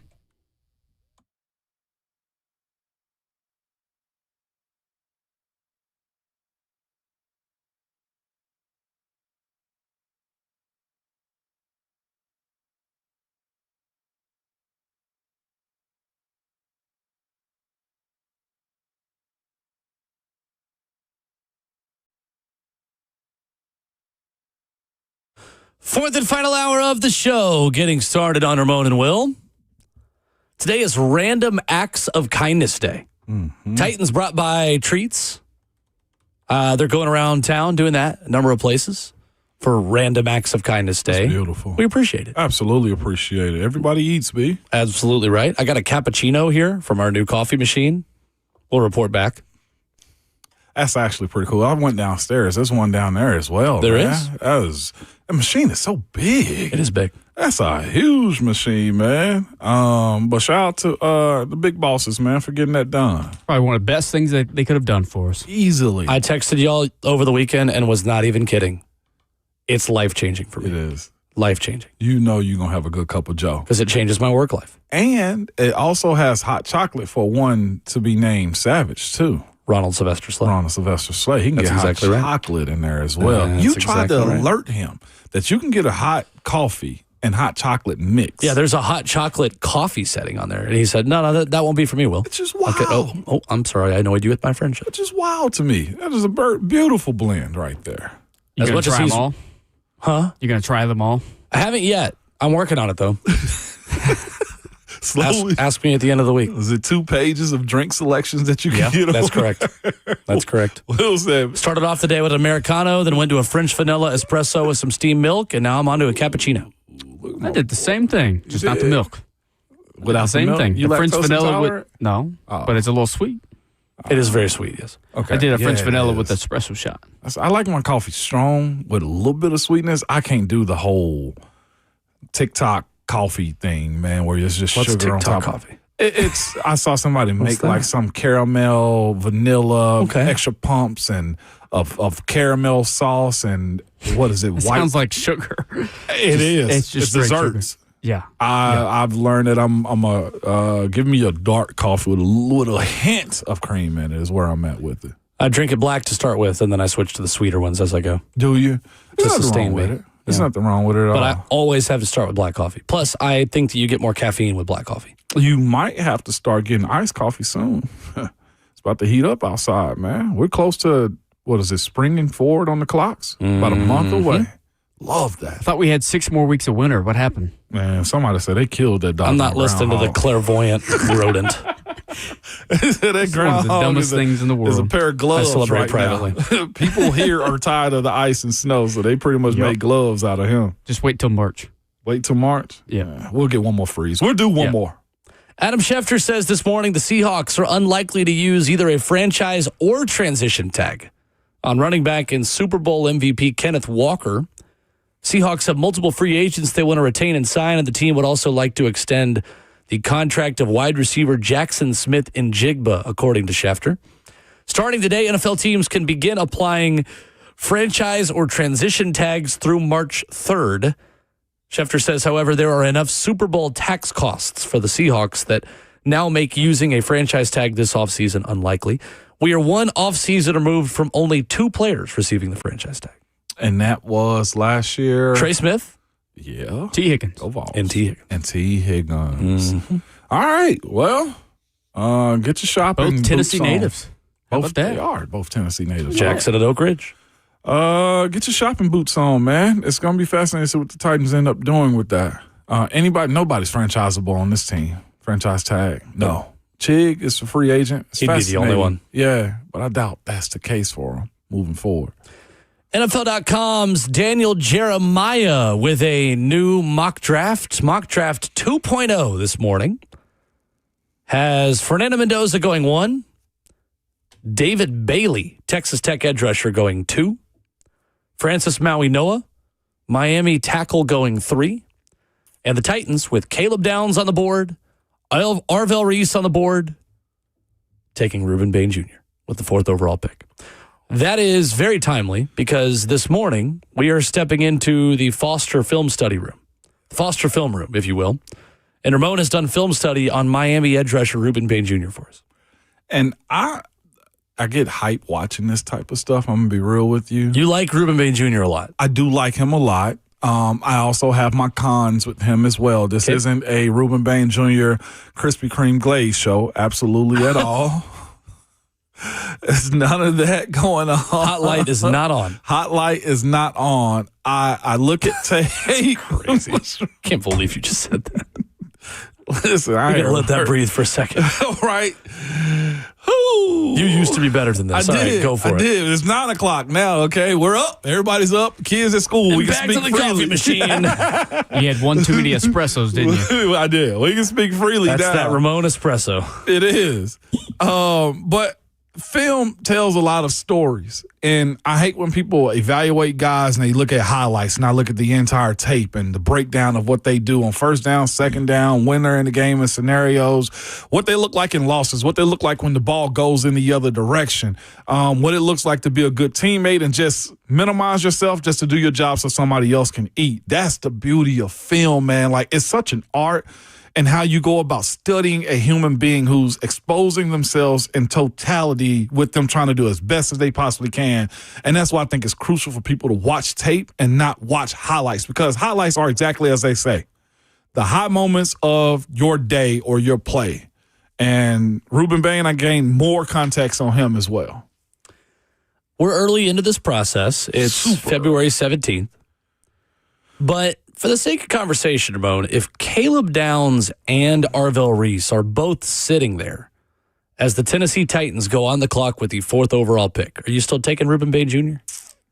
I don't know that I am, to be quite honest with you. I'm starting to buy into the Caleb Downs hype. That's what I was going to say. I think Caleb Downs might be the best football player in the draft. I'm leaning towards Caleb. I am.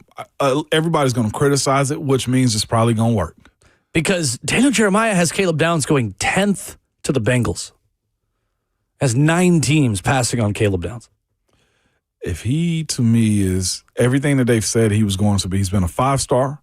He went and played phenomenal, numerous seasons at Ohio State, and he's ready. I think that's the next film study I want to do, by the way, next week. It's Caleb. I'm cool with that. Now, I might have to seek out help with 1 or 2 guys, because watching secondary and responsibilities, I do have resources to drop in on that one as well. But, yeah, if he is ready-made as everybody says he is, and what you're asking him to do and what type of weapon he can be for defense, he seems to me like the sure shot, even if you're not ready for him. Right? Because this secondary is going to need a lot of help. And Robert Saleh's got to be sitting down with his staff right now trying to figure out how he's going to get that secondary good. Like, that, let's just start there. Like, how are you going to get it good and to the line to where they're competitive? You don't know what you're going to do with L'Jarius Sneed, although everybody speculate he'll probably be let go.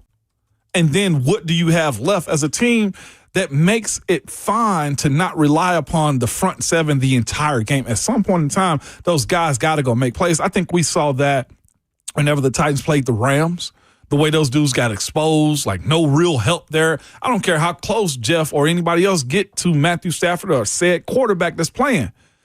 if your secondary is getting broke down in routes, throw it up. Let them go get it. Let them go get it. Yeah, it was constant with that defense last year when they played Nico Collins. Bro. What was it? The 2nd and 30? 2nd and 25 in Houston where Nico Collins just beat him on a go ball. Yeah. When, Nico Collins also making plays to set up the Texans' game-winning field goal against the Titans at home when you had a chance to win that game. And to your point, yeah, the Rams game, it's just my guy against yours, and their guy was better with Devontae Adams in the second half of that game. We're talking about edge support with guys missing tackles in open field and stuff. Like, that's got to be the top of the list for a guy like Robert Salas. How do we at least get this secondary good? And I know we got a lot of money spent in free agency. Is that real? Like, how real is that? Mm-hmm. Daryl on YouTube says, Caleb Downs, you can still get an edge in the second round. Yes, but that's not the rationale I'm using to draft Caleb Downs.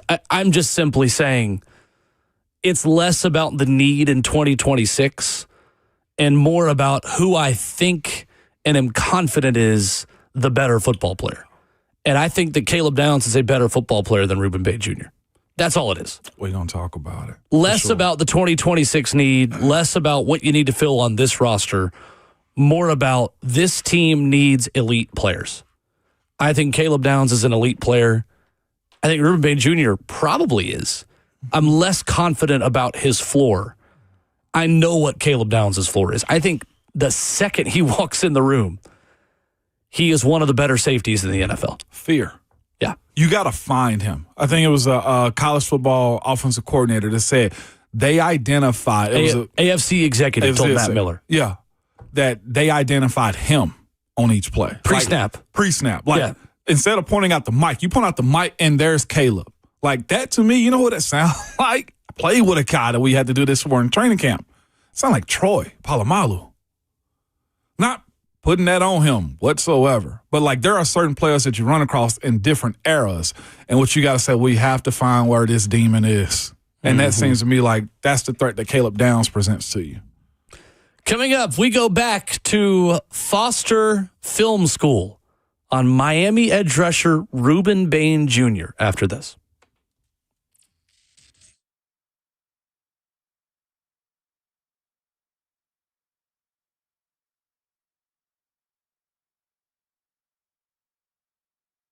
It's Ramon Foster for Hiller Plumbing, Heating, Cooling, and Electrical. Y'all, nobody likes dealing with a plumbing, HVAC issue, or electrical emergency at all. Most of the time, you don't know what it will cost you if it'll get fixed right or if somebody's trying to sell you something you don't need. That's the issue that you run into with a lot of the companies that you'll ask to come over to the house. But I'm here to tell you this. When you call Hiller, the experts are going to solve your problems quickly, and the price you told is the price that you'll actually pay. There will be no hidden fees or surprises on your bill, and that's beautiful. They've always been upfront and honest, and they always do great work as well. They've been in business for over 35 years and are family-owned and operated. Their techs, very professional, experienced, and trustworthy. That's who you'll deal with. And their background and drug screen as well. When they're on their way, you'll receive a photo of the tech and a link to track them in real time, so you're not sitting around wasting your time. If you got a couple errands you need to run, well, guess what? Until you receive that link in your phone to tell them where they are, you can just be outside of the house and get back whenever you see they are on their way, and it's in real time. I promise you that. Their motto has been, because they believe in 100% satisfaction. Happy you'll build the services free. If you're not satisfied with the work that Hiller has done, or they can't fix what you have going on, they'll simply give you your money back or try to fix it as best as they possibly can, and let you find another company, man. They're just that transparent with you. Listen, to learn with them or book with them like I do, simply visit happyhiller.com.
Hour 4 on Ramon and Will. Glad you're with us. Available wherever you download podcasts at 10 a.m. Do you know if you're subscribed to the Ramon and Will podcast feed? Because if you're not, it's free. It's going to take like a second to do it. You're going to burn a calorie as you click the button with your finger, and it's going to help us a lot. We'd love to have you over on our podcast platform. If you miss any interview, any segment, any discussion, it is there for you wherever you download podcasts every minute of the show. 10 a.m. each and every weekday. We are about to step into the Foster film room on Ruben Bain Jr. But first, let's go to the phones. Kelly and Franklin wants to talk about the NFL draft discussion. What's up, Kelly? Hi. I don't think you should take Caleb Downs in the first round, especially at number 4. And my reason has nothing to do with his play. I think he may well be the best player in the draft. I don't think that you take him, though, because you can get a safety a lot cheaper in free agency than you can an edge rusher. For sure. That's true. Yeah, that's always Thank you, Kelly. most Appreciate definitely the conversation is that side of it as well. Finding for cheaper, does it also mean that the level of play is lessened too? Because we've seen some of the cheaper safeties come in here and, they're fine for the most part. But I would say this, though, I think it's a matter of trying to build this team up to have the strongest parts at every level. And I think that's where Caleb plays a different role. I agree with Kelly's point. You can find a safety somewhere else and not an edge rusher. You can't find this level of safety, though, somewhere else. Yeah. I know I'm contradicting myself because this is my exact argument against Jeremiah Love. My thing on that is, though, that I think you can find Jeremiah Love and his name is Breece Hall.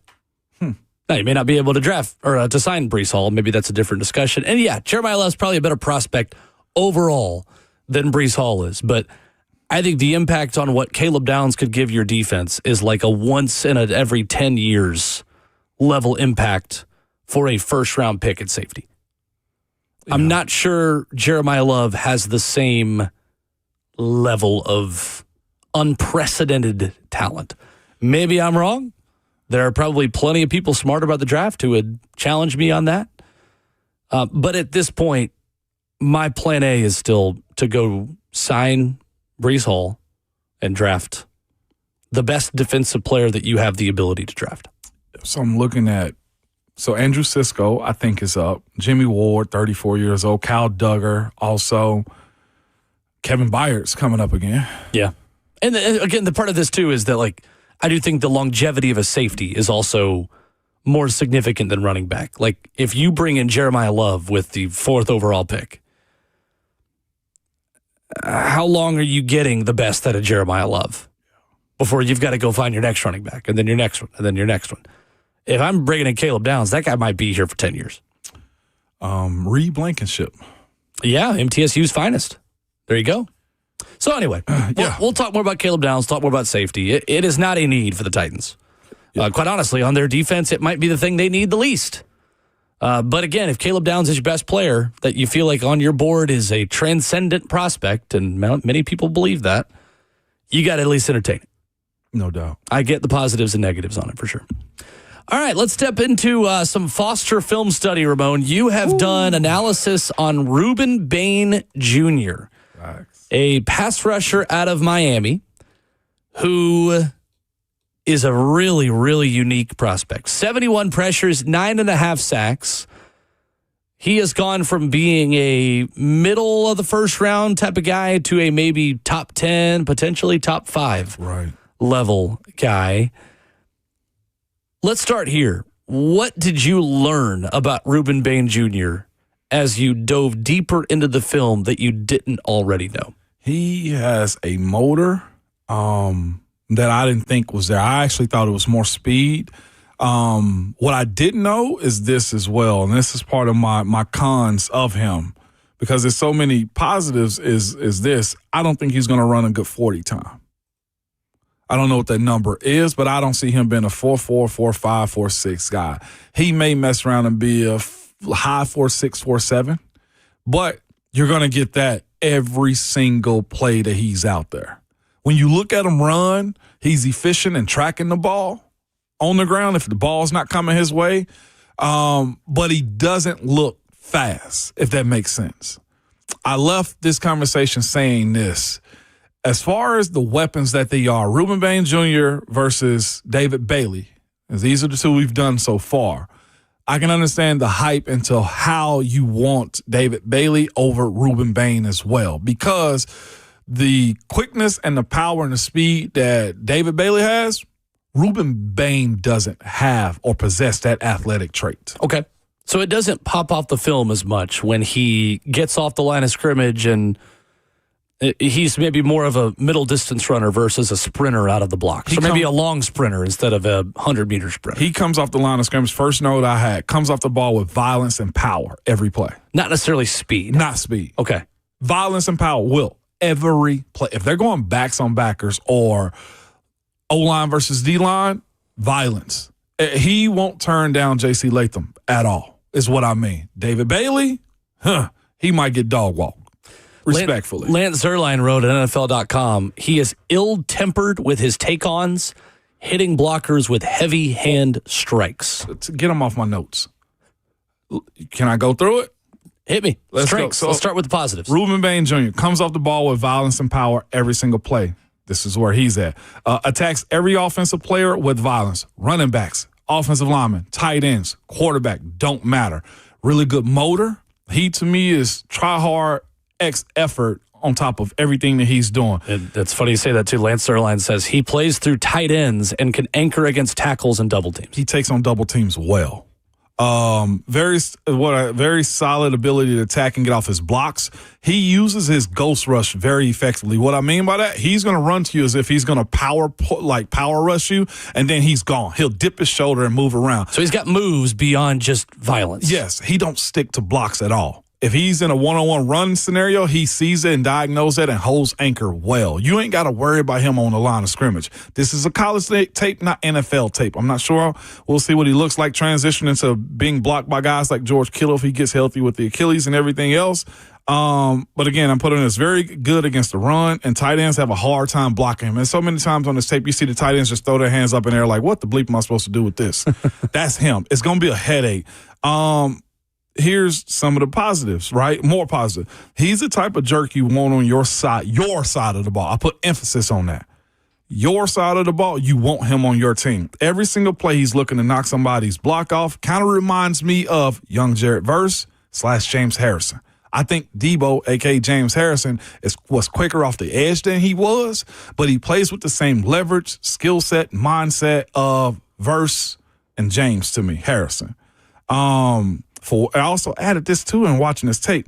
For whatever his deficiencies are with his arms, you see he's either recognized this or naturally uses his shoulders and shoulder pads to minimize it. Like it just became a thing.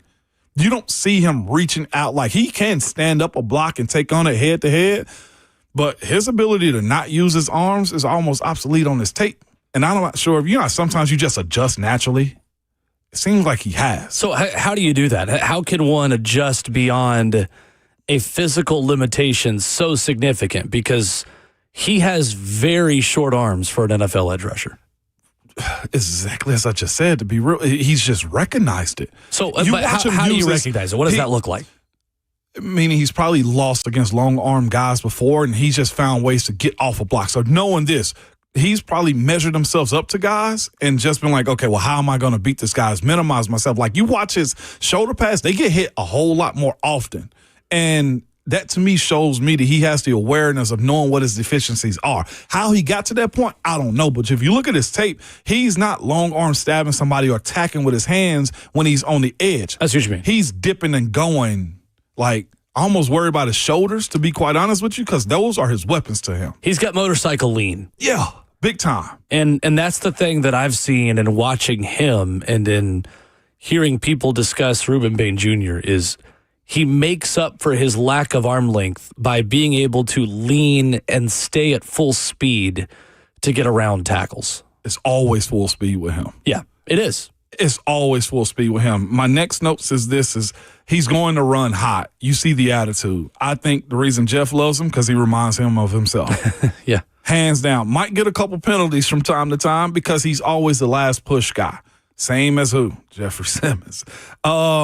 I will say when it's time for him to be squared up, like in a straight up 4-eye inside technique on somebody or head up, he does use his hands well. He can attack, pop, and shed you quickly is what I've seen with his arms. He gets into you because he's also got leverage with his lower body. If you look at his lower body, it is thick.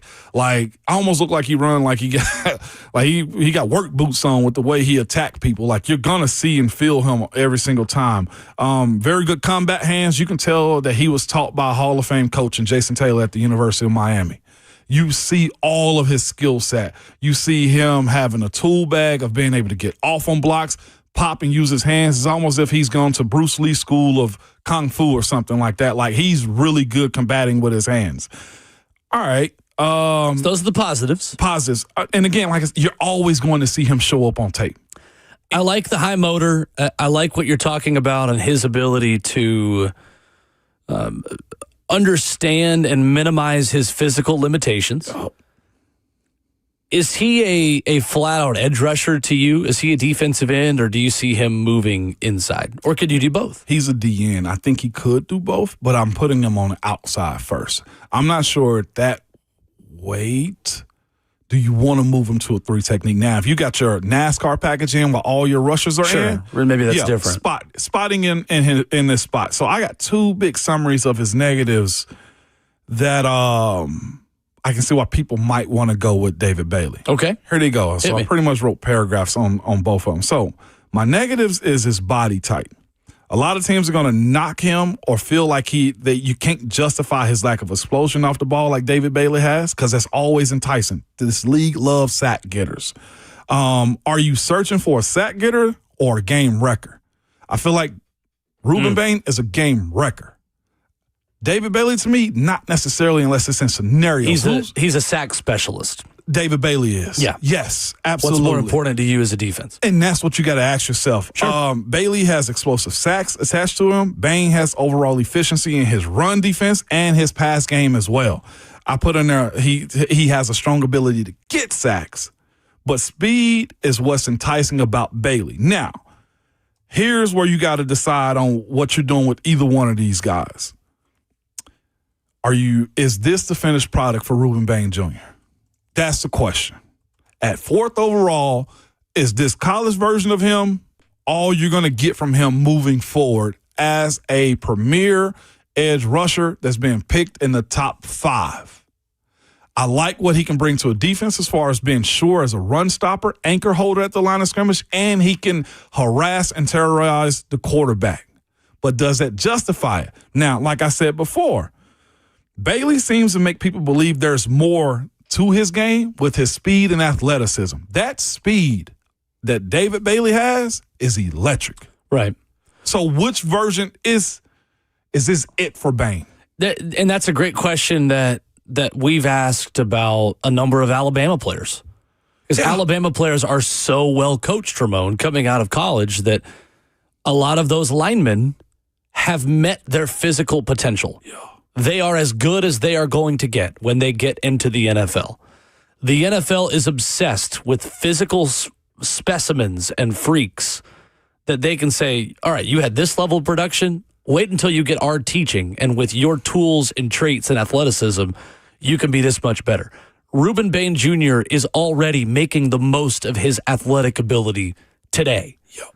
There's not a whole lot else he can be other than what he already is, based off of his physical limitations and having as short arms as he does. The question, to your point, that Titans have to answer, and the way I'm kind of rephrasing it, is that good enough? Is what Ruben Bain Jr. is today good enough for us? Because, I don't know, there's a whole lot else we can teach him, considering what he already is. There's always more you can learn, but absolutely, he can get more savvy. He's closer to his ceiling today than David Bailey is, right? Yes, that to me is the separator in the 2 rushers right there. Okay. Now, do you trust that David Bailey is going to be able to add weight, hold anchor at the line of scrimmage? It ain't showing on his tape. Are you willing to? And what explosiveness do you give up if you add that weight to? Exactly. Or can he add it to his tape, or can Ruben Bain Jr. become more explosive off the line of scrimmage and close out sacks? Because here's what you will see. He powers through offensive linemen, tight end blocks, double teams. You don't have to worry about him in a run game. He can anchor an entire side of the field by himself while everybody eating off of him. Now, is there a veteran that you can go sign? Like, I think of Danico Autry. Danico's not going to get you 10 sacks, even though I think he did get 10 sacks. Yeah, he did. He did. But your mindset with Danico is, boy, it's going to be hell to pay with him every single play. Disruption over the total sack numbers sometimes. Top 5, I need Pro Bowl All-Pro. I agree. I think when you look at the ceiling, what David Bailey can present to you, he probably going to get you double-digit sacks at some point in time. He's probably also going to suck as a run defender. Which is interesting because statistically, and again, the numbers aren't what they say they are in college because the schedules are so different. But he had more tackles for loss this year than Ruben Bain did. David Bailey did. He had 19.5. Bain had 15.5. This is a very interesting, back and forth between these two. I'd say the thing I like the most about Ruben Bain Jr. is the way he performed in the college football playoff. 23 pressures and 5 sacks in Miami's playoff run, to me, separates him from David Bailey. He did it against better competition. Yes, he did. A lot better competition. Yes, he did. Ryan Roberts at Rise and Draft tweeted this out. Says Miami edge Ruben Bain Jr. reportedly is going to measure with sub 31-inch arms. Since 1999, here is the list of edge defenders with arms 31 inches or shorter who have had a double-digit sack season or made a Pro Bowl. End of list. That's the list. It's never happened. There's never been an edge defender with arms shorter than 31 inches who have had a double-digit sack season or made a Pro Bowl. Terrell Suggs had 32-inch arms. Elvis Dumervil is another comparison 34? for Ruben Bain Jr., 32 and 5/8 on Elvis Dumervil. Brandon Graham is Lance Zerline's comparison for Ruben Bain Jr. at NFL.com. Who is, again, say that name? Brandon Graham. Again, very solid. Super Bowl winner for the Philadelphia Eagles. Brandon Graham finished his 16-year NFL career with 79.5 sacks. It took him until year 8 to have even 9.5 sacks. And at 34 years of age, he finally had his first double-digit sack season with 11 in 2022. James Harrison, the other guy you mentioned, as a potential comp for Ruben Bain Jr., we remember the way he ended his career and the way he got better as he went. 15-year NFL career, 14 of them in Pittsburgh, 80.5 sacks. You know how many sacks, Ramon, he had his first 4 seasons in the NFL? Probably 4. 4. Oh, wow. You're exactly right. It took him until 2007, after being added to the NFL in 2002. It took him until 2007 to have more than 3 sacks in one season. He had 8.5 in 2007. Then he exploded for 16 in 2008. Defensive player. And was AP Defensive Player of the Year. Bain doesn't have that explosion. No. Or the arm length. No. As James Harrison. So, like I said, when balancing the top 4 pick, are you going for the right now? And I think if we're comparing NFL Ray right now, Ruben Bain Jr. fits number 4 overall. If you're trying to justify getting off the bus and watching them grow and develop into better and better players, David Bailey might fit the bill. You might not see the results of the top 4 pick from David Bailey day 1. I think you're going to see effectiveness of Ruben Bain Jr. on day 1 because he's going to stop the run. And I know I compared him to 2 guys who did take longer on. We're not saying Ruben Bain Jr., it's going to take 5 years for him to have 8 sacks. We're actually saying the opposite, that he can have a more immediate impact. I tend to agree, though, with the last point you made. I don't want just a disruptor with the 4th overall pick.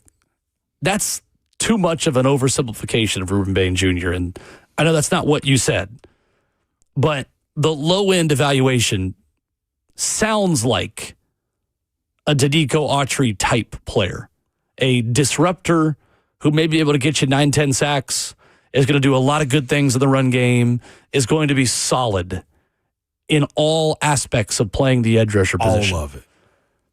I wonder if that's rich enough for the 4th overall pick. I don't know. Do you trust Jeff? And say, just don't get me Ruben. I'm legitimately bringing it up like, Jeff, I know you like this, but for the betterment of this team, it might be David Bailey. I do look at it and say the tapes aren't even the same. They're not. You like Ruben Bain Jr. a lot his more. tape is way better. But when you're talking not about just the tape, putting your job on the line, right? To say that guy right there going to end up being an all-pro because he possesses a skill set to get after the quarterback, and I'll sacrifice the run. To me, I think you could simplify it to 4 elements of a good draft pick: tape, projectability, attitude, and fit. What the tape tells you in college is maybe a third of the process, 25% even of the process. Projectability of what the guy could turn into, part of what the tape shows you, but like the intangibles, the athleticism, the NFL Combine, that's projectability. The interview, the attitude stuff, the personality, we're not privy to those conversations privately, but that's certainly a part of it. And then does the guy fit your system? 4 elements of it. And we're looking at the tape part of it and the college football film that tells us part of, and I would say the most important part of, but part of the evaluation process. Interesting. I think David Bailey has closing speed to get 2 sacks. I saw in the games that I watch of Ruben Bain Jr., like he beat a tackle and the quarterback could get outside. And I told you, I don't think his 40 times going to be super impressive. Like he can't hawk him down. I think David Bailey Jr., if he's beat a tackle and the quarterback get outside the box, he's closing him. So, but when it comes out, this is what draft season is. Sure. I mean, it's pick your, choose your own adventure, as I like to say. Or pick your poison, if you want to look at it from the negative way. What I learned is that Ruben Bain Jr. is a really good football player who belongs in the NFL and belongs in the top 10. He's learned how to overcome his limitations, but there are still limitations that could minimize him into just being a really good football player and never elite, although he's already really good today. Is that a fair summary of what the film shows you? Absolutely. Okay. I like it. Final call for phone calls. What stood out to you from Foster Film Study on Ruben Bain Jr.? 615-737-1045 as we wrap up the show next.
Wrapping up the show on Ramon and Will.